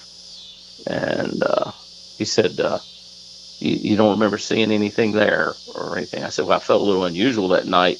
I didn't feel good. He said, okay. And he dropped it, Now, years later, I looked and I'm going like, did I have an experience there? And I just don't recall anything, So to speed things up, I got a letter, and it was the University of North Carolina psychology department. And with the individual's name, I cannot remember. And I talked with him, kept the appointment. I had to drive all the way up there. We didn't have GPS. I had never driven out of town before. So I had to get a state map this thing out. I had to look at my exits, went by myself. I just told my mother that I was, I just told her, I kind of lied to her. Told her I was just going to go to Raleigh and look around. So, or actually, it was Chapel Hill. And so I went up there and I told her I'd be gone about 4 or 5 hours. And if I went back by 5, I'd stop at a payphone. Here we go with technology again. Stop at a payphone and give her a call if I was going to be later than that. So went all the way up there. I left that morning. I had to be there at 11 and got there. And believe it or not, I found it pretty easy. He gave me good directions and got there. And he talked with me for about 15 minutes. Told him a little bit about why I was there, the UFO thing, and he had told me that Dr. Sprinkle had mentioned some stuff to him and why I was there, but he wanted to go over it with me. And he said, "Do you want to undergo hypnosis? Are you scared of it? Have you ever seen it done before?" And I said, "I've heard about it, never seen it done before." I said I'd seen a comedy routine where somebody, you take people out of the audience and play with them. I said I've seen it like that, back in the 60s or so. He said, "Well, we're not playing here." He said, "This is for real." He said, "Most people are subject to hypnosis." He said, "But some people, it's hard for them to go under hypnosis." He said, "Not everybody is the same." He said, "It may work for you." And he said, "And it'll help you recall things. Maybe some stuff that, you're not remembering. And, and hopefully, if you do remember it, it'll help you deal with your nightmares. Okay, your nightmares and as such, and and I'll be here to talk with you if you need to talk with it. We'll talk before you leave. I'll put you under. I'll ask you a set of questions. Hopefully, you'll remember certain things, and then when you come out, I'll bring you out, and then you're going to remember because I'll tell you to remember. That things are okay. Da da da, and when I bring you out, we'll discuss what you recalled." And he taped it. He told me he was going to tape it. He would send that to Dr. Sprinkle, and that he would keep me at ease with it before I left. He said, "I'll make sure everything you're okay. You're no worse than you are now before you leave. You'll be able to recall everything." So, and he did that. He told me what he was going to do. Went through the steps, and so I went under the first time. And to make a long story short, when we were in the field and we saw the individual, I'm going to pause you right there. Oh, okay. So this, right before we get into this part, okay, so yeah, because I kind of already know because you hinted at it at the last thing of what we're about to get into. Okay, so want to take a bathroom break? No, not at all. I mean, hopefully we can wrap this up in another 15 to 30 minutes. Okay, you're doing great. I mean, I have a page full of notes and questions already, and I want to make sure I got plenty of room to start writing down for this next segment because I'm going to have some questions for you. And the only reason why I paused you because I know where we're about to go to. I don't know anything. I know of it, but briefly what we talked prior. So I just want to make sure that you're okay. Yeah, I'm fine. Okay, so you're holding up okay? You're doing all right? Mm-hmm. Okay, good. Yeah. Okay, all right. I'm not paused or anything. This is still on the show, so I just okay, because you're doing great. You're doing great. So okay, so you go under, and you're the Boy Scout camp. Yeah. Well, when he takes me under, he takes me back to November the 12th, 1976. That's right. Not the Boy Scout camp. The Figure in the Woods. My bad. Right. So he takes me back to the field, and for some reason, Brian's not with me. I'm just concentrating on myself. I'm just focused on what I'm seeing. And he says, "You're back in the field. What do you see?" And well, he actually initially takes me to seeing the UFO overhead, and then I'm out in the field, and he says, "What do you see?" I said, "I see the bright light." Da da da. He says, "Do you see? What else are you seeing?" I said, "Well, I see these little fireflies." And then I stopped and I said, "But they're not fireflies. They're little balls of light." And back then I didn't use the term orbs. I had never heard of orbs before. I said they're little, they look like ping pong balls or a little bigger, and they're kind of floating or dancing mid tree line, just inside the wood line. I said, and then they settle about maybe 5 foot off the ground, and all of a sudden they're gone, and he's there, and he says, "Who's there?" And I described the guy just like I would, on that report, except this time I see him a lot more clearer, and I freeze up, because it's scary. I see the guy, I can see his face clearer. I can see he's wearing, I can see the gloves because of the illumination from the uniform or whatever the glow is. I can see the gloves and I can see the boots and I can see he's a few inches off the ground, because where he's at, the field ends a few feet before the tree line as far as, the high grass. So I can see he's off the ground and he's floating and he's looking directly at us. The eyes are big, they're like ping pong balls, and the face is gray and small nose, and it's like an ashen gray. And there's this diamond shaped helmet that looks like it's lit up a little bit. It's like taking a diamond and cutting off one end and putting over your head. No ears or anything, but it looks like it's self-luminant, like the uniform. It's glowing. And but instead of one person, it's 3. There's 3 of them, where there were 3 orbs before that I could recall, and then seeing him under hypnosis, the 3 orbs are gone, and there's 3 individuals. I first see the one in the middle, and then I notice the other 2. I don't know if they slowly come out of the wood line or they just suddenly appear, but there was, one each beside him, and they're all the same height. I'm assuming maybe 5 foot at best, 5 foot tall. At the time, I was probably about 5'2", 5'3", a little smaller than me. So there they are, and I hear this voice in my head saying, "You're coming with us." So me and Brian, I do notice Brian then, because he asked questions. What's Brian doing? I said, Brian's looking at me, just like me. He's just focused on them. We're both in shock. And he says, "What do you do next?" And I'm kind of like, I want to run, but I'm frozen. I can't. I cannot move. I want to move. And I start crying a little bit. And they come out of the woods and they come into the field and they touch us. And they touch us. We levitate. We're off the ground. As long as they touch us, they just reach out and touch our shoulders and put their hand across the top of our bicep, something like that. And they got it's like a mitten. They don't have 4 fingers and a thumb. They got a thumb, and the glove is covering. If they've got fingers, it's just one big digit type thing. So I do notice that, when he reaches out. And they turn with us and take us into the wood line. I do not remember how we got across that creek, because we should have had a 15 to 20 foot drop, before we hit the water line. And then the land on the other side of the creek is like 15 foot lower than off that field, where the tree line's at.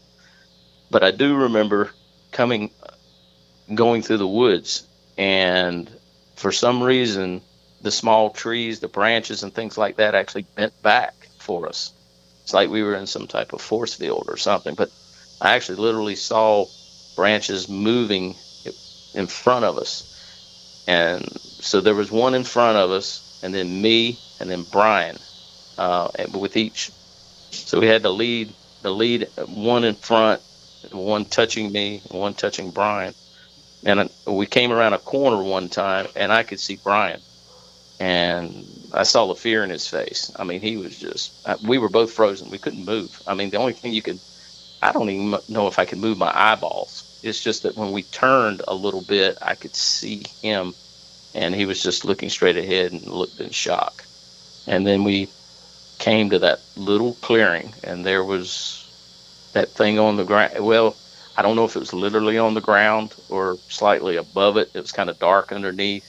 Uh, had an edging around it, saucer shaped, or two pie pans, with a rim around it, and there was a gap in the middle of it, and it had so it was glowing white, but inside of it was yellow. And then I don't remember anything until all of a sudden I was in a hallway, and it was circular, and like you were going on, in a corridor that bent. And I don't remember Brian. He was gone. And I was taken all of a sudden, so I went to a corridor, and it was round, it was bending, and all of a sudden I'm in a dark room. So that's where that ends. That session ended right there. Once I got into that dark room, I froze. No matter what question he asked, or tried to lead me to get me to recall, something happened there. There was a block, just a total block, fear. I could even feel my heart racing. And of course, he would have to calm me down. You're safe. You're okay. You're really not there. What you're seeing is something that happened in the past. It's not going to hurt you. So, and he brought me out. I want to say it was probably a 30-minute session, 45-minute session total, from the time he got me under to the time he brought me out. And I did feel better, and he had taken some notes. He recorded it, off your cassette tape thing. And he asked me, what I remembered, to see if I did recall it, because he had told me I could recall it, and I would recall it. It was kind of like a command. You will recall this. So, and I recalled, the questions he asked, describe what you saw. Well, I could describe 3 people now, not just the one. So had a long drive back, I played the music loud to try to, playing the top 40, whatever it was. I was trying to, not think about what I found out. Went home, didn't tell my mother anything. And then I had a follow-up appointment probably a month later. So this would be the summer of 79, because I got my license at 17. I had to save up for my own car. So I waited till I was 17 and got my license. That was March. So it would probably be July of 77, June or July, because I know it was full-time, summer break from school, and I was working as an electrician's helper. And so I went back the next month. That would have been August, and we went over a few things, and he put me back under, and he finally broke. I quickly, recalled certain things and put myself back inside whatever that thing was. Some people, UFO, saucer, whatever. He took me back to the corridor, and I went back.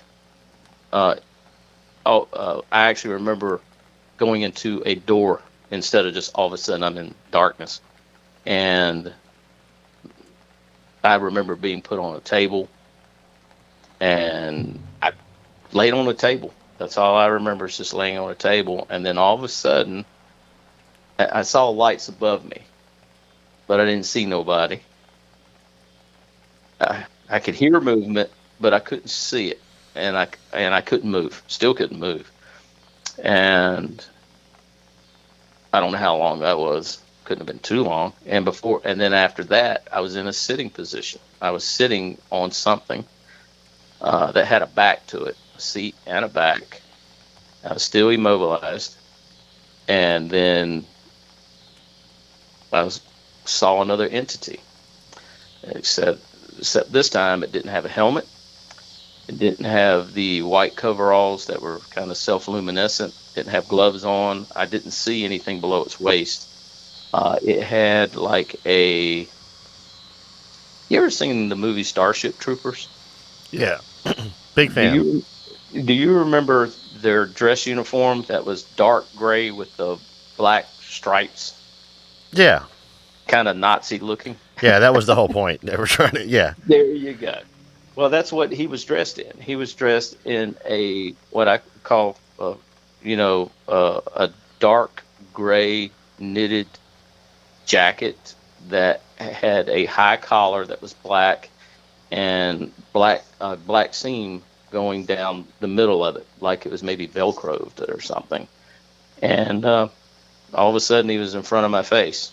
I didn't see hands. I saw arms. I saw a chest, a neck, and a head and a face. Saw no ears, little slit for a mouth, little nostril, not much of a projection, but the nasal passages or the holes were there, and huge eyes, and a decent, I guess no eyebrows or anything, but the front of the head was just a little bit more, like a little bit of an overhang or something, and the head was abnormally large. And I was asked a series of questions. Now, I told you I never took any notes. I didn't, write down notes after I went through hypnosis. I recalled it, but now it's been 49 years. I cannot tell you what he asked me. For probably about 5 to 10 years, I could have, what those questions were, but I was questioned.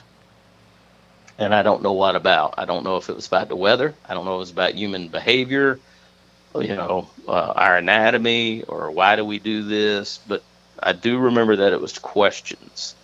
I don't remember, some people that have been using the term abducted, they used the term back in the 50s and 60s, even 70s, contactee. I despise that word, contactee. I didn't experience some Nordic god, that wanted to bring peace to the earth, and get several visitations, and, I'm cooperating with, bringing in a new age of enlightenment. I get disgusted when I hear that. So, I felt like a lab rat, and I'm sure Brian, whatever he was going through wasn't fun either, so when, I've had a few people I've shared this with, and I'm talking about a few. When I say a few, my wife knows. I've briefly touched on it with my children, and I'll tell you why, at least with 2 of them. And then maybe 2 people within the UFO, arena. And it was not a pleasant experience. I do not remember being probed. I don't remember any instrumentation while I was laying on the table. I just remember being immobilized. There's darkness around me. I can hear a movement. I can feel a presence. And I see little lights in the ceiling, or what might be a ceiling.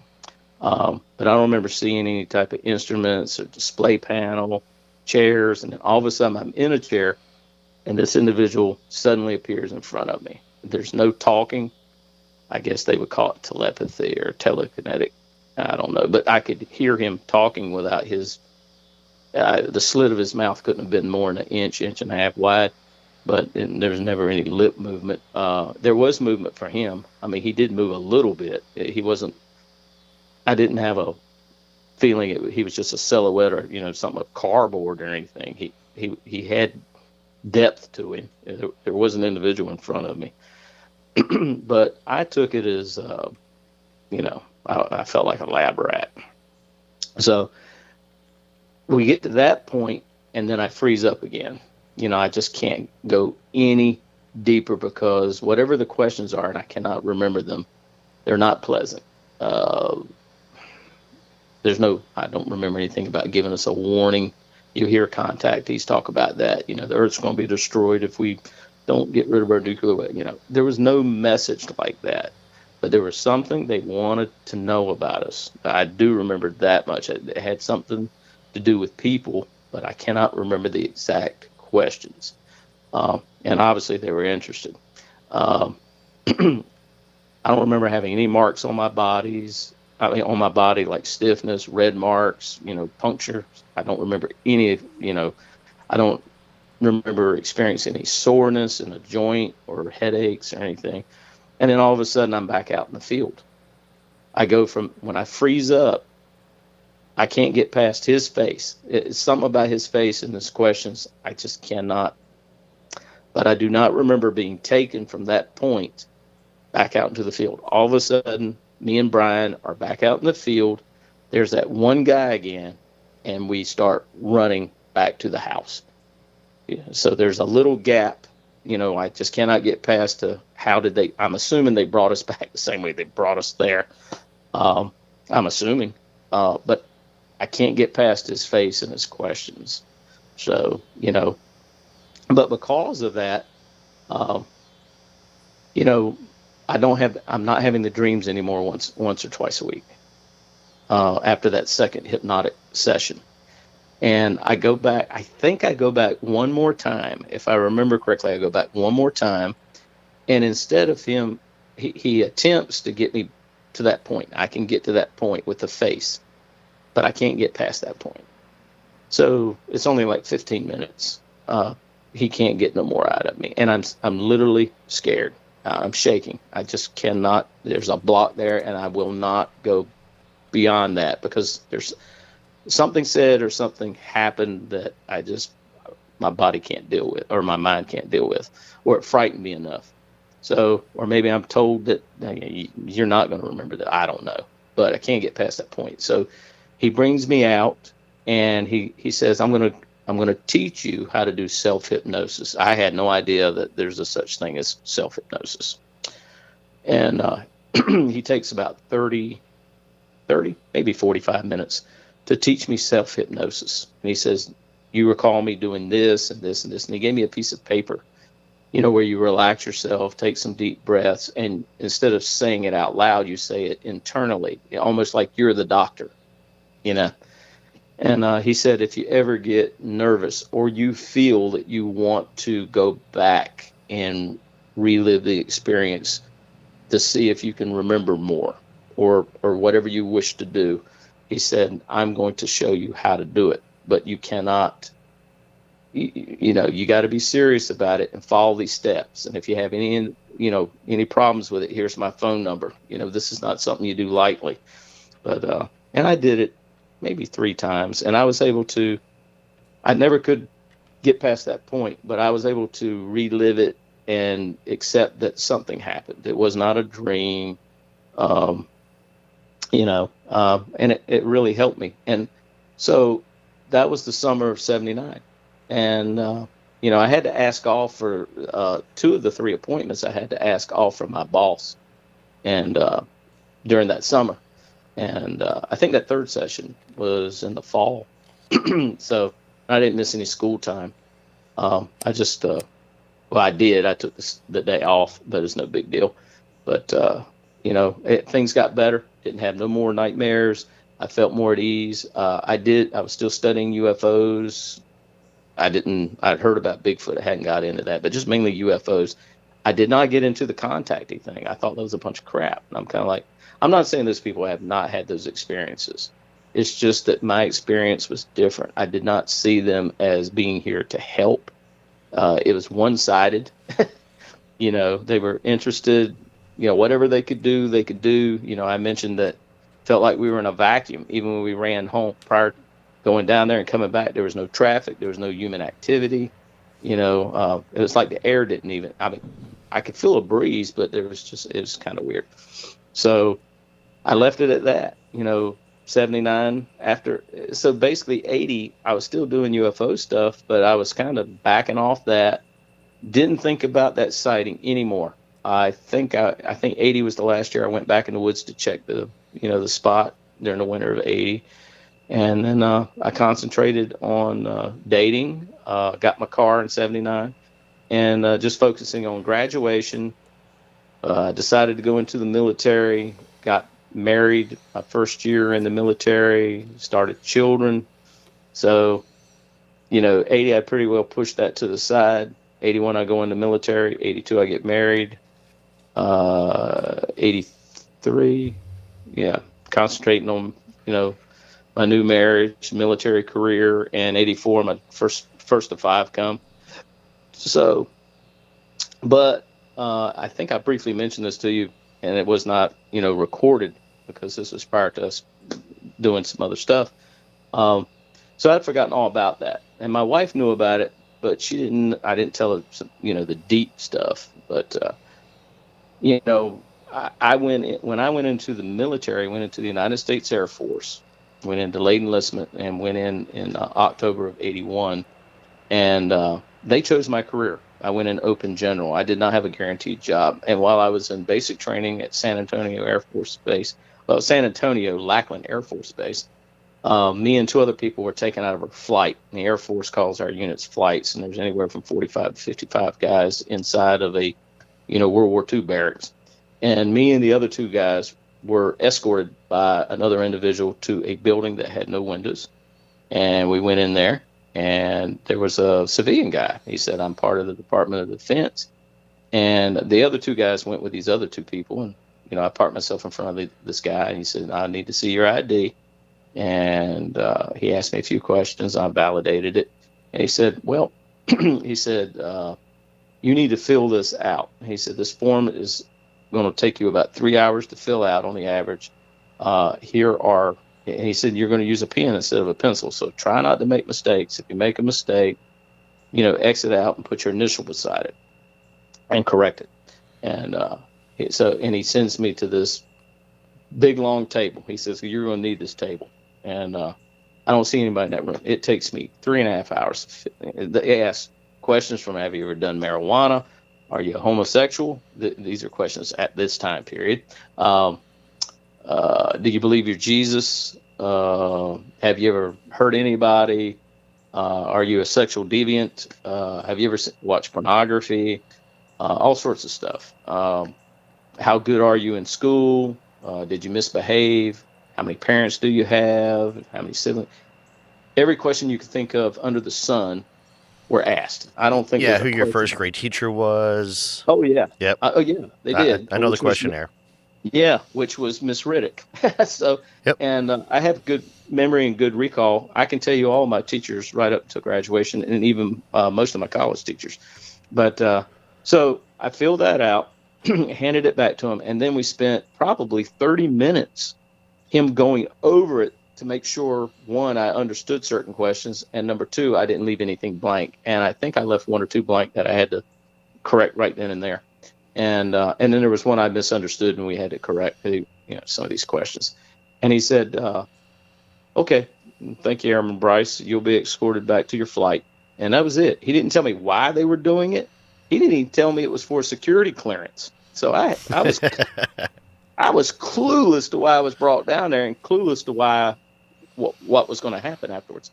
So I go back to my flight with the two other guys, and of course we're talking. They bring us together, and the one guy takes us back, and we're talking on the way, and what are we gotten into, or what are they doing, So, and we get some extra shots too.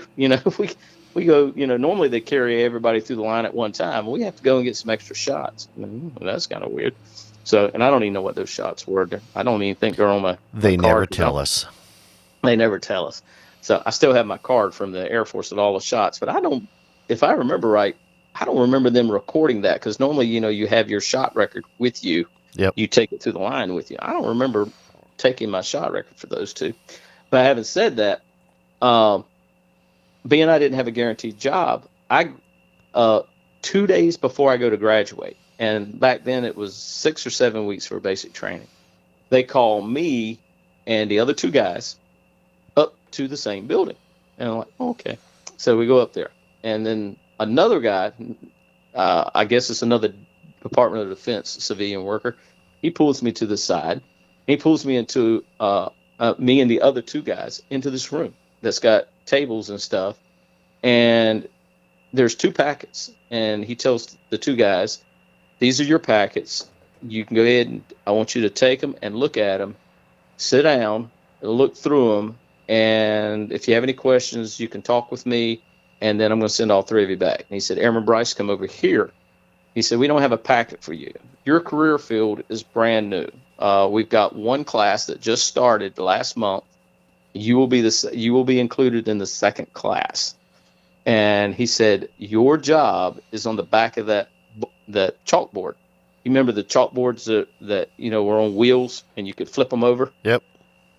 Well, mine was my number, my AFSC. It was Airman Specialty something code. That's what it was called. It was not an MOS, military operation specialty. Yep. Air Force used something different, Air Force specialty, something code. So on the back, it was 201 X1. And he said that X will be replaced by a 3, a 5, and a 7. Those are skill levels. Once you get to a certain skill and once you get to a certain rank, you have to require that skill. It'll be filled in. So he says, once you finish basic training, you will be a specialist, and it'll be 20131. I'm like, okay. He said, once you get to staff sergeant, you'll have to upgrade, and it'll be a 5 in there. And once you get to be a tech or a master, it'll be a 7. And the highest you can go is 9. Basically master, senior, and chief master. So he said that's the only thing that's going to change. And he didn't tell me what the name of my job was. He just said, you are in intelligence. I'm like, okay. So I graduate 2 days later, and we all get our plane tickets. If your base is nearby, your tech school is nearby, like Shepherd Air Force Base, you're going to be put on a bus. A few were put on trains, but I was up at Lowry Air Force Base, Denver, Colorado. So I had to get on a plane, and with my my bag, and so packed everything in there, my duffel bag, and dressed in my blues. You got to be sharp. And I arrive, and there's a few other military guys that are on there because they're going to the same base but different career fields, because that base teaches everything from munitions to electronics, and something else. There's like 4 different, and the Navy's there, but it's Air Force base, and probably about 80% is Air Force. But the Navy was there for intelligence. Army had electronics and stuff. So, but when I get in there and I get into my temporary dorm and everything, we have to report outside like Hogan's Heroes, in the middle of the thing, and they do roll call, and then you got to march all the way over. You just can't willy-nilly by yourself go to your building where your school's at. You have to go in groups, and when you dismiss, you have to at least be in teams. Nobody's to be singular. So you have to march there and walk back with a partner to your dorm. And so I go there for 5, almost 6 months. And I find out that my job is target intelligence. And it's a combination of operational intelligence, briefings, debriefings, missions and stuff. I got to be careful what I say here. And PI, photo interpreter, dealing with photography, from satellite photography, SR-71, YouTube, etc. So it's a combination. They decided to bring a brand new career field. And so we're the second class. And so while I was in basic, I found out from the instructor, he tells all of us, he said, do you remember being pulled out of your flight and going to a building and filling out all this paperwork for a few hours? Yes, sir. Yeah. He said, that is for your top secret. You have to have a top secret. He said, if you cannot get a top secret, he said, this is what's going to disqualify you. If we find out that there's any problem with your ongoing investigation as far as your top secret while you're here, if you are colorblind, if you have no depth perception, you're gone. So, or if you can't pass these classes. So it was like 14 or 16 blocks, and you go through these blocks, you finish, and I can't say exactly what each block is because that's classified, but at the end of each one, you had to test out. You had to take an exam. Once you finished with that, then you started the next block. And hopefully, with all the people that you had in there, you would all graduate and get your certification. And we lost one person. So I think we started out with 12 and ended up with 11. And started in December, graduated in June, somewhere around there. And then I had to stay an extra 2 weeks because of some particular item I was going to work with, me and another guy. So, but while I was there, no issues. And my first assignment, permanent duty station, is Cannon Air Force Base, New Mexico, with F-111D Aardvark, which is the sweat wings. It's a bigger version of the F-14, and it's a medium-range bomber, conventional. And we went around the world. We had particular things we had to do. So while I'm there, you're automatically given a secret unless they, so you can work with information up to secret. And while I was there, they said that top secrets generally take 1 year from the time they initiate it, which would have been November. So in November of 82, November of 82, I should have had my top secret. Hadn't had it yet. It is in February or March of 83, and I'm getting kind of concerned. Like, why is this taking so long? But nobody has said anything to me. And to shorten this up, all of a sudden, I'm developing a mission, which is, not even classified. We're doing some training, and we get a phone call, and my NCOIC, the non-commissioned officer in charge, who is a tech sergeant, he says, Airman Bryce, you are wanted at the OSI office. And I'd heard of OSI before. I heard that on the $6 Million Man. It's OSI, Air Force OSI. So every branch has an OSI office, and which is basically like intelligence. But they do, it's like the FBI. But they do internal stuff, strictly for that branch. So they do stuff against counterfeiting, counterintelligence, whatever. I'm kind of like, what is OSI? And they're kind of looking at me, what have you done? And I'm like, I haven't done anything. I didn't fail a drug test. So I go over there, and I drive over, and I report, and the OSI guy takes me into a debriefing room. And there's this guy that's in his 50s or early 60s, very professional.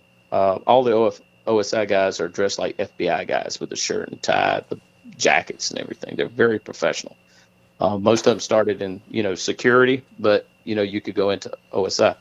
And this guy is not OSI, and he shows a badge, and he says, I am from NIS, National Intelligence Service. He said, we are the ones that we do other things. He said, but one of our jobs, our agents are tasked with going to your hometown and talking with your teachers, your work associates, your bosses, whatever we deem necessary, he said even family members if we feel that's necessary, to do research on you for background, to find out whether it's justified that you get your clearance. And he said, we've run into an issue. And I'm kind of like, what's that? He said, well, really two issues. One, we want to know why you changed your name. And I told him, had a deadbeat father, and I just didn't want his name anymore. And he said, well, that solves that one. We knocked that out in 3 minutes flat. He said, but the deeper issue, and the one that really concerns us, is why you were, why you took off some time from work and left town. And I'm kind of like, what? He says, one of your supervisors mentioned that you needed some time off and you had a medical thing or something like that. And all of a sudden I remembered. I'm kind of like, oh no, it's the electrical thing. And I may have mentioned that I was going to a hospital. You got to tell somebody, what you're, especially when he needs you. And so I must have mentioned the hospital. That's the only thing I could think of. And he's the only boss that I could think of, because that's what I was doing at the time. And I never got back with him and asked him or anything like that. I was home on vacation one time for Christmas, and somebody bumped into me and said, what are you into? We had these two agents show up asking us questions. I'm like, I don't know. I had no idea what they were doing, because I hadn't started tech school. I'd come home for a vacation before I went to tech school. Something like that. I can't remember the whole thing. But getting back to him, he goes, we want to know why you were up there. And I'm going like, you really want to know? He says, if you want your top secret, yes, we want to know, and we want to know the details. I said, well, you're going to think I'm crazy. And after I tell you this, I'm not going to get my top secret. I just feel internally I've screwed myself, even though I hadn't really told anybody about this, anybody other than immediate people, not even family members. And so I spill my guts, and I just tell him, and I tell him about the hypnosis and everything. And he looked at me and says, okay. He said, now draw everything. I want you to draw what you can remember. I've never done this before, even though I am a good drawer. I love art. I did at the time. And I can draw pretty good. And he gave me paper and pencils, and he left for a little bit, got him a snack, and he came in and sat and watched me draw, which that's kind of hard. I hate watching people watch me draw. And so I drew 3 pictures, one of the object on the ground or hovering on the ground, whatever it was, the three men and whoever appeared before me in that dark room. That's all I could really remember. And then he asked me some questions and stuff. And I said, at the end, I said, so this probably took about 2 hours. And at the end, I said, I know I've lost my top secret. And he says, not necessarily. And I said, why? He said, oh, we collect these all the time. He said, you're not unique. I said, what? He said, you're not unique. He said, you're not the first person that we've had other cases like yours. And that just, I about fell out of the chair. So the United States government knows about this and collects the information, but yet, according to the government, there's no such thing as UFOs, and people that have been abducted, it's all in their head, they're making it up. But yet I'm told by a National Intelligence Service agent, I don't know if that agency still exists in DC anymore. He told me that the agency was based in DC at the time. That's where they worked out of, like the FBI and da-da-da. And but they mainly worked for the military, but they were a civilian agency. They did work for the government, working with contractors too, but he said primarily the military doing top secret background checks. But he said, yeah. He said, matter of fact, I saw a UFO back in the early 60s over Offutt Air Force Base, which at the time, and I think it maybe still is, I'm not sure, Offutt Air Force Base is in Nebraska. And he said, we had a UFO right over our B-52 bombers. And he said, so, he said, I believe what you're saying.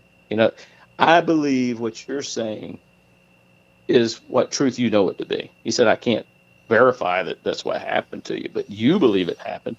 He said, so I'm going to take your drawings. And he had his notes, and he was filling out forms too.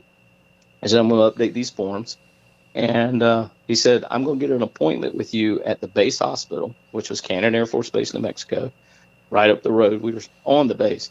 He said, and you're going to get an appointment within a week to 2 weeks. And he said, you are going to see the psychiatrist. You're going to take several tests. The psychiatrist will interview you after the tests are graded. He said, this may take a few days. That's between you and the psychiatrist. He will talk with you and tell you about the test, the results, and he will ask you whatever. You cooperate, and he will submit his findings to us that will go along with the package that I have, and you will find out shortly, whether you have your top secret. And I'm kind of like, I ain't getting my top secret. And I'm kind of like, I'm going to be kicked out, or they're going to tell me that, my choice if I want to stay in is to be flip burgers. I've screwed myself, by being honest here. But I had to be honest. I couldn't lie. And so, that's not my nature anyway. And I knew my best shot was just to be honest. So, believe it or not, within a few days, I had the hospital appointment, went there, and I didn't see the psychiatrist. Some technician handed me 3 different tests. Each one took about 45 minutes to an hour. 2 of them were written, ask questions. Do you believe you're Satan? Are you wanting to kill yourself? Do you see things? Do you believe in ghosts? Do you believe in God? Do you believe you're Jesus? Again, are you a homosexual? Do you want to hurt anybody else? Do you believe you're a spaceman? All sorts of stuff. The last one dealt with photographs. Some of it was the ink blot test, where you put an ink thing and you smash it and then you fold it out and you go, what do you think that looks like a butterfly or whatever? Yep. Some of it was that, but some of them were pictures or old paintings, like from the Renaissance, and I had to write a story. Yeah, you had to come up with, what what the scene is. Yes, Yep. There you go. I had to put myself. Well, I was told to put myself in it and write a short story. What's happening. And I'm kind of like, okay. So it takes probably, in actuality, all 3 probably take about 4 hours. The handwriting thing was a pain in the butt. And I go back. Now, in the meantime, so from the time that he only sees me that one time, and it's for probably about 3 hours, and then the psychiatrist is 3 hours, and then I have to come back to the psychiatrist a day or 2 later. But for that whole week, I'm only allowed to answer the phones. I'm not allowed to do any missions, work on any secret stuff that I've been working on. I'm just totally taken away from that and put in a dorm to answer phones. So that was real fun. So, and I'm thinking I'm not going to get my top secret. So I finally see the psychiatrist at the end of the week. So he sees me on a Monday, I think, the NIS agent. And then I take the test, I think it's Wednesday. And then I see the psychiatrist Friday, if my memory serves me correct. Things moved a lot faster than I thought they ever would. And he introduces himself, and he says, you don't have to rehash the whole story. He says, I have the information from the agent, a summary, and I'm only paid, I'm military. I think he was a major. He said, I'm paid to just do, psychiatric evaluations. He said, it's not, I'm not here to look at your case any different than I would anybody else that's struggling with marriage or anything. I said, so you don't think I'm odd or anything? He says, no. He said, you're the first one I've had like this, but I have to look at it strictly from a psychiatric point, your mental state. And he takes out the test results, and he doesn't let me look at them. He says, you're sane. He said, there's nothing wrong with you. He said, all I can say is what you said that you saw and experienced is the truth of what you know. He said, the hypnosis part, he said, I'm very familiar with it. He said, I don't do it. He said, but I have colleagues that do it. We do it in the military, but they're at other bases and stuff. And he said, we do it for, mental stress and things of such, or to find out some, you can't recall something, whatever, a criminal case. He said, but he said, we find that highly reliable and, whatever. I did want to mention that the agent was interested if any audio tapes were taken from the University of North Carolina Psychiatry Department. And I said, yes. And I said, the man, whoever the doctor was, said that he was sending copies. I said, so there may be some at the University of North Carolina at the psychiatric department or whatever, but I know copies were sent to Dr. Leo Sprinkle at the University of Wyoming, wherever that town is at. I said, so those two may be the sort. If you want the audio of me being under hypnosis, feel free. I said, I'll sign a waiver, saying you have access. He said, we don't need your permission. So, but getting back to the psychiatrist, he goes, he said, I don't see no reason why you should not get your clearance. He said, but I don't make that decision. He said, so I said, what's going to be your recommendation? He says, you are sane. He says, you have from your 3 tests, and we had talked for 30 minutes, and the brief talk I've had with you, you are normal.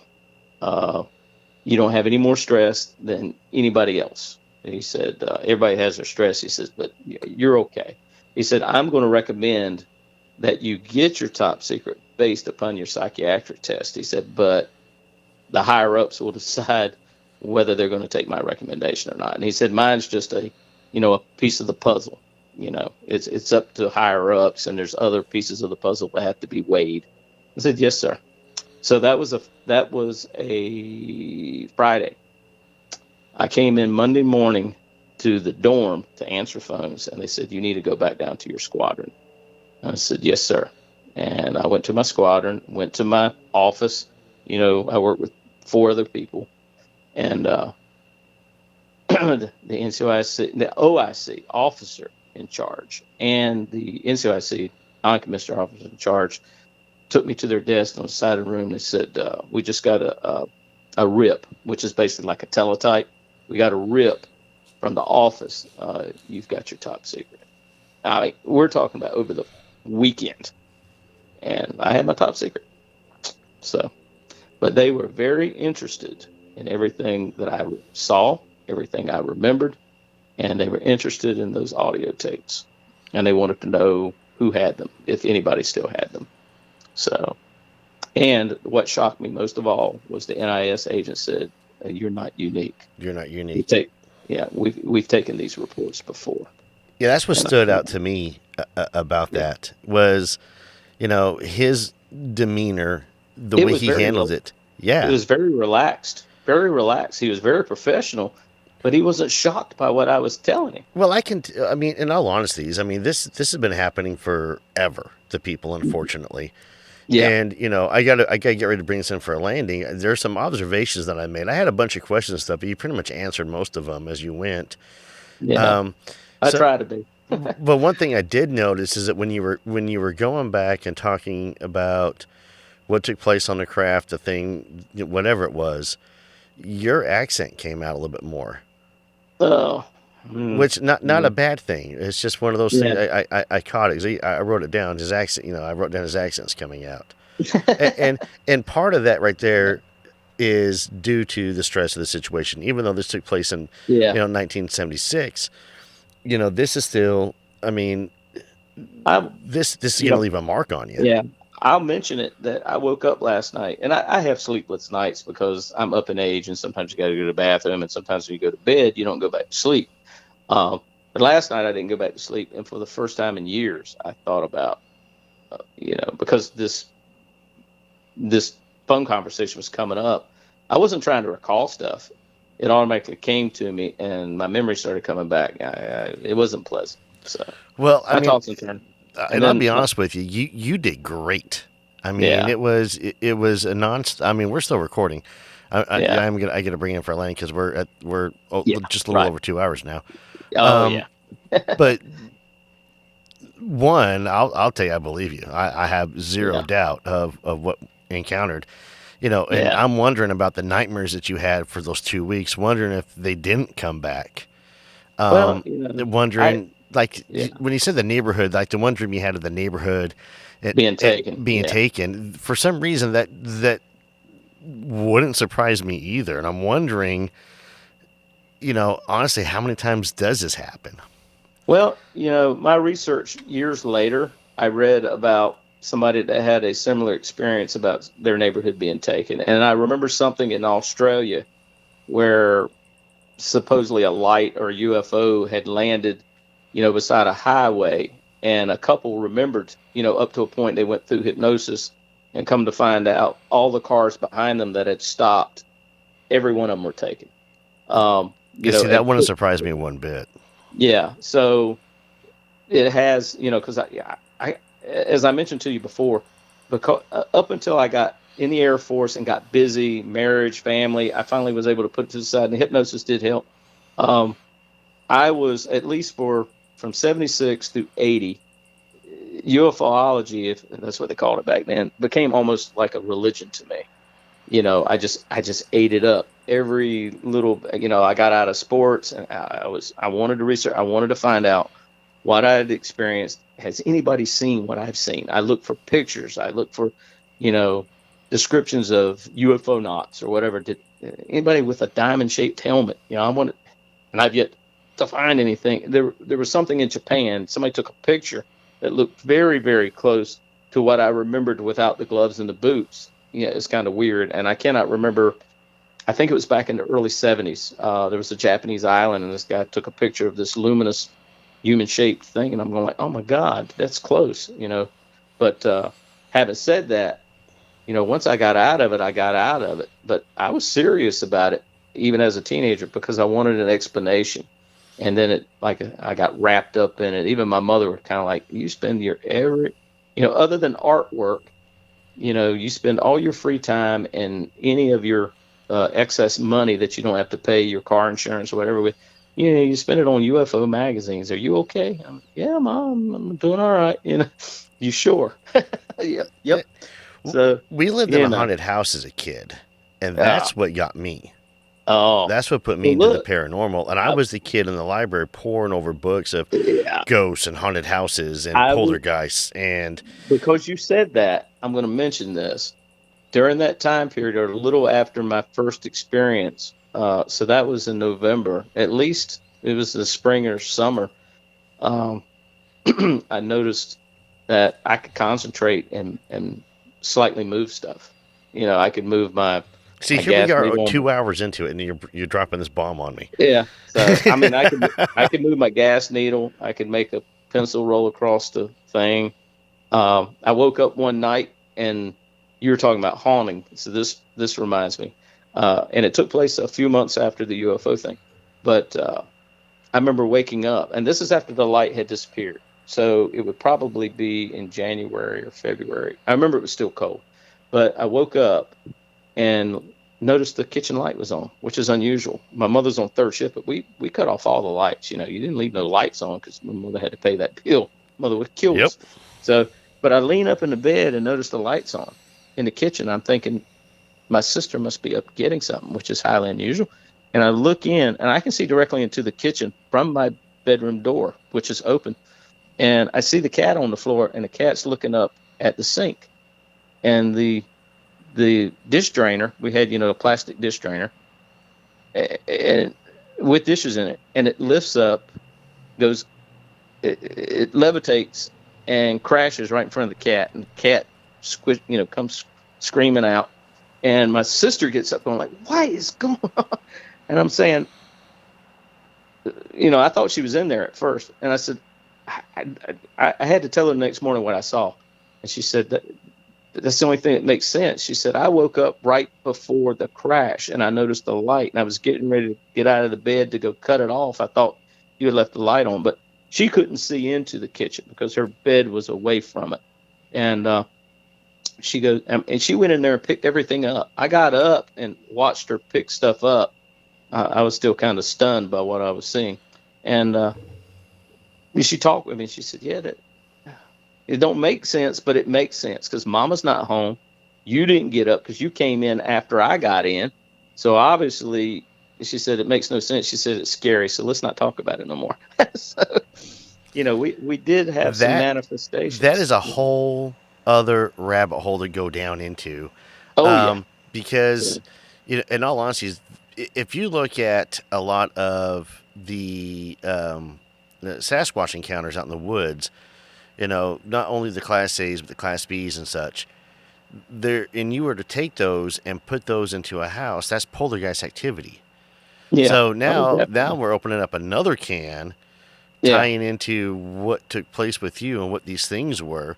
Because the government has come out and they have stated that these things are real. These craft are real. But they're not ET or anything. They're just saying that they do exist, but we don't know what they are. All they're saying so far is they're interdimensional, which is interesting to me because if you think about it, heaven is another dimension. Hell is another dimension. Well, to wrap up my side, I thought about it probably about 2 or 3 years ago. Every now and then it pops in my head, I mean, you don't get rid of it, the experience. And I'm kind of like, you know what? I said, I still remember exactly what his eyes looked like, what they looked like. And then I had a face-to-face. He probably won't know more than a foot from my face. The leader or the doctor or whoever, what he was. Yep. I don't curse anymore. But, I'm kind of like, was it demonic? I always thought for years, it's, nuts and bolts extraterrestrial, But the more, what little I want to recall, I'm kind of like, it had a demonic feel to it. There was no emotion. There was no true emotion, and it seemed like I felt a presence of evil. I don't know. I can't explain it. There's some abductees out there, and they'll say in the middle of an abduction, they'll start saying in the name of Jesus, go, no, and they leave. Yeah. Well, see, at the time, I was an atheist. I had rejected the church. I was brought up in the church, but at the age of 12, I saw so much hypocrisy and everything, and I just kind of like, I don't want to go. And I talked with my mother. 70s. Yeah, and she said, okay, you don't have to go. If I'm going to sin, I want to feel good about myself. That's just the way my philosophy was. So, I wish I had believed at the time. Maybe it would have really helped. But as a believer now, I came to faith when I was 26. I was 14 then, and really didn't get serious about my faith until maybe years. I graduated into it, or what they call continuing sanctification, whatever. But as I got older and a lot more wiser, and through research and stuff, and I'm kind of like, you know what? I just have this. I couldn't explain it then, but I can explain it now. It was an evil feeling, a hostile feeling. And the only thing that I can pinpoint it to, in a human language, but in a spiritual realm, is it was demonic, or it felt demonic. There was no, uh, I don't know. I just can't explain it. They weren't there for good reasons. It's No, I get that. felt like a plaything, like I said, a lab rat. Yeah, you mentioned that quite a few times, and that's kind of, I mean, that's a lot of the vibe that everybody puts out when they do discuss these abductions. You know, and I'm like you, I do like to use the term, abductee, because I mean, you are being taken against your will. Yeah, I mean, you didn't raise your hand and go, "Hey guys, come over here. I'm right here." And that's somebody brought that up, a researcher that I shared with a few years back, and I'm going like, you know what? I don't mind the term abductee because it kind of fits, but contactee, no, I don't want nothing to do with it. Didn't want nothing to do with it. I thought about the thing out in, at Camp Bonner with the Boy Scouts. I may have had another experience that I don't want to recall. I did not undergo any hypnosis or self-hypnosis and even approach that. I don't want to know nothing about it. If I just take it as I sleptwalk, and that's all I want to know. Yeah, I think you're abducted on that one too, and I think the audience agrees with me. Okay, hopefully we still have the audience with me. I do want to say, James, thank you for coming on, sharing that. How powerful! I'm not going to lie, there was quite a few times I was just sitting and trapped into the encounter. So, I mean, wow. I got one relic. Believe it or not, I got one relic from the Air Force that proves that not directly, but proves that, it backs up my story that, in order to get my top secret, I had to go through that. And it's a plaque. If you're in the military, when you PCS out, you go to one duty station to another, the unit that you're leaving will often give you a plaque. Correct. I don't know if you Army guys did that. Yeah, you were in the Army, right? Yep. Yeah, well, we did that. And they would give you a little party or, a little going away thing and give you a plaque. And the plaque would have your rank and the base and all this other, and thank you. Well, mine says Senior Airman Bryce, Cannon Air Force Base, New Mexico, 27th Tactical Fighter Wing, 512 Tactical Fighter Squadron, Fireballs. And it says UFOs come and go. I like that. UFOs come and go. Because one of them, my NCOSC, Master Sergeant, Tech Sergeant at the time, Langenbach, wanted to know why I was brought down to OSI. Because they thought drugs or something, which, I was not a druggie, but that's normally.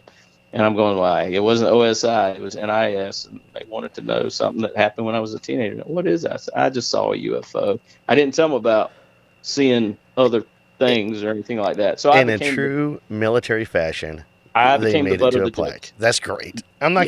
I was the nerdy one. I was the geeky sergeant. When I was in, all about Star Wars, all about this weird stuff and everything. So they were, I get the same. I got teased about it as well, and I owned it. I'm not gonna lie, I really did. It didn't bother me one bit. But again, James, I hate doing this, but I do gotta wrap this one up, buddy. So don't hang up though. So I'm gonna go ahead and do a quick outro. I do want to thank you again for coming on though. That was very, very, very powerful. You did great. You are the first person, I've never done a podcast, and you are the first person that knows as much as you know. Even the other person that I talked to a couple of years ago, and I told him I could agree with abductee, but I hate the term contactee, and because I was never this explicit, and told him the whole story that you got. Well, you did great, and I'll be honest with you, I'm really hoping your story reaches out to other folks who have gone through what you've gone through, and kind of inspires them to maybe to reach out, to talk, and the end for them to know that they're not alone.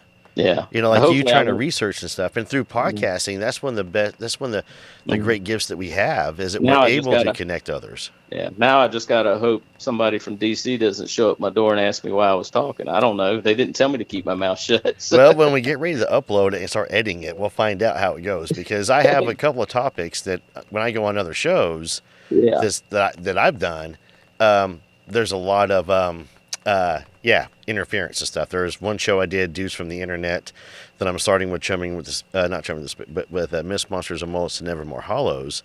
And I get to a point where we're talking about an episode of mine, and all my audio goes out. I can't hear them. They can't hear me. We can see each other. I mean, I even leave the room, come back in, do what I can. I'm just like, I can't. So I text them and said, I guess they don't want me talking about it.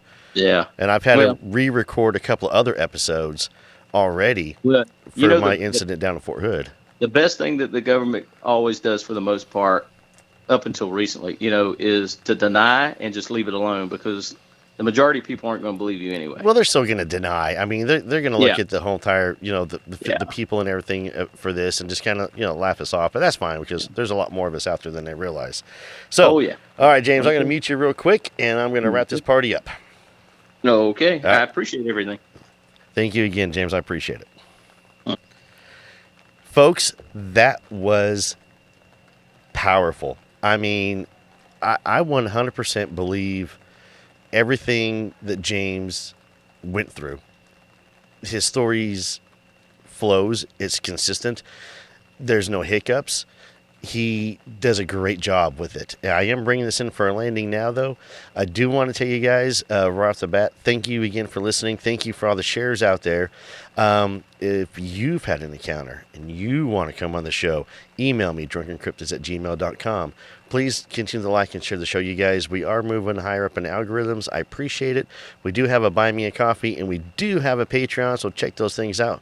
And until next time, as my daughter would say, keep on squatching.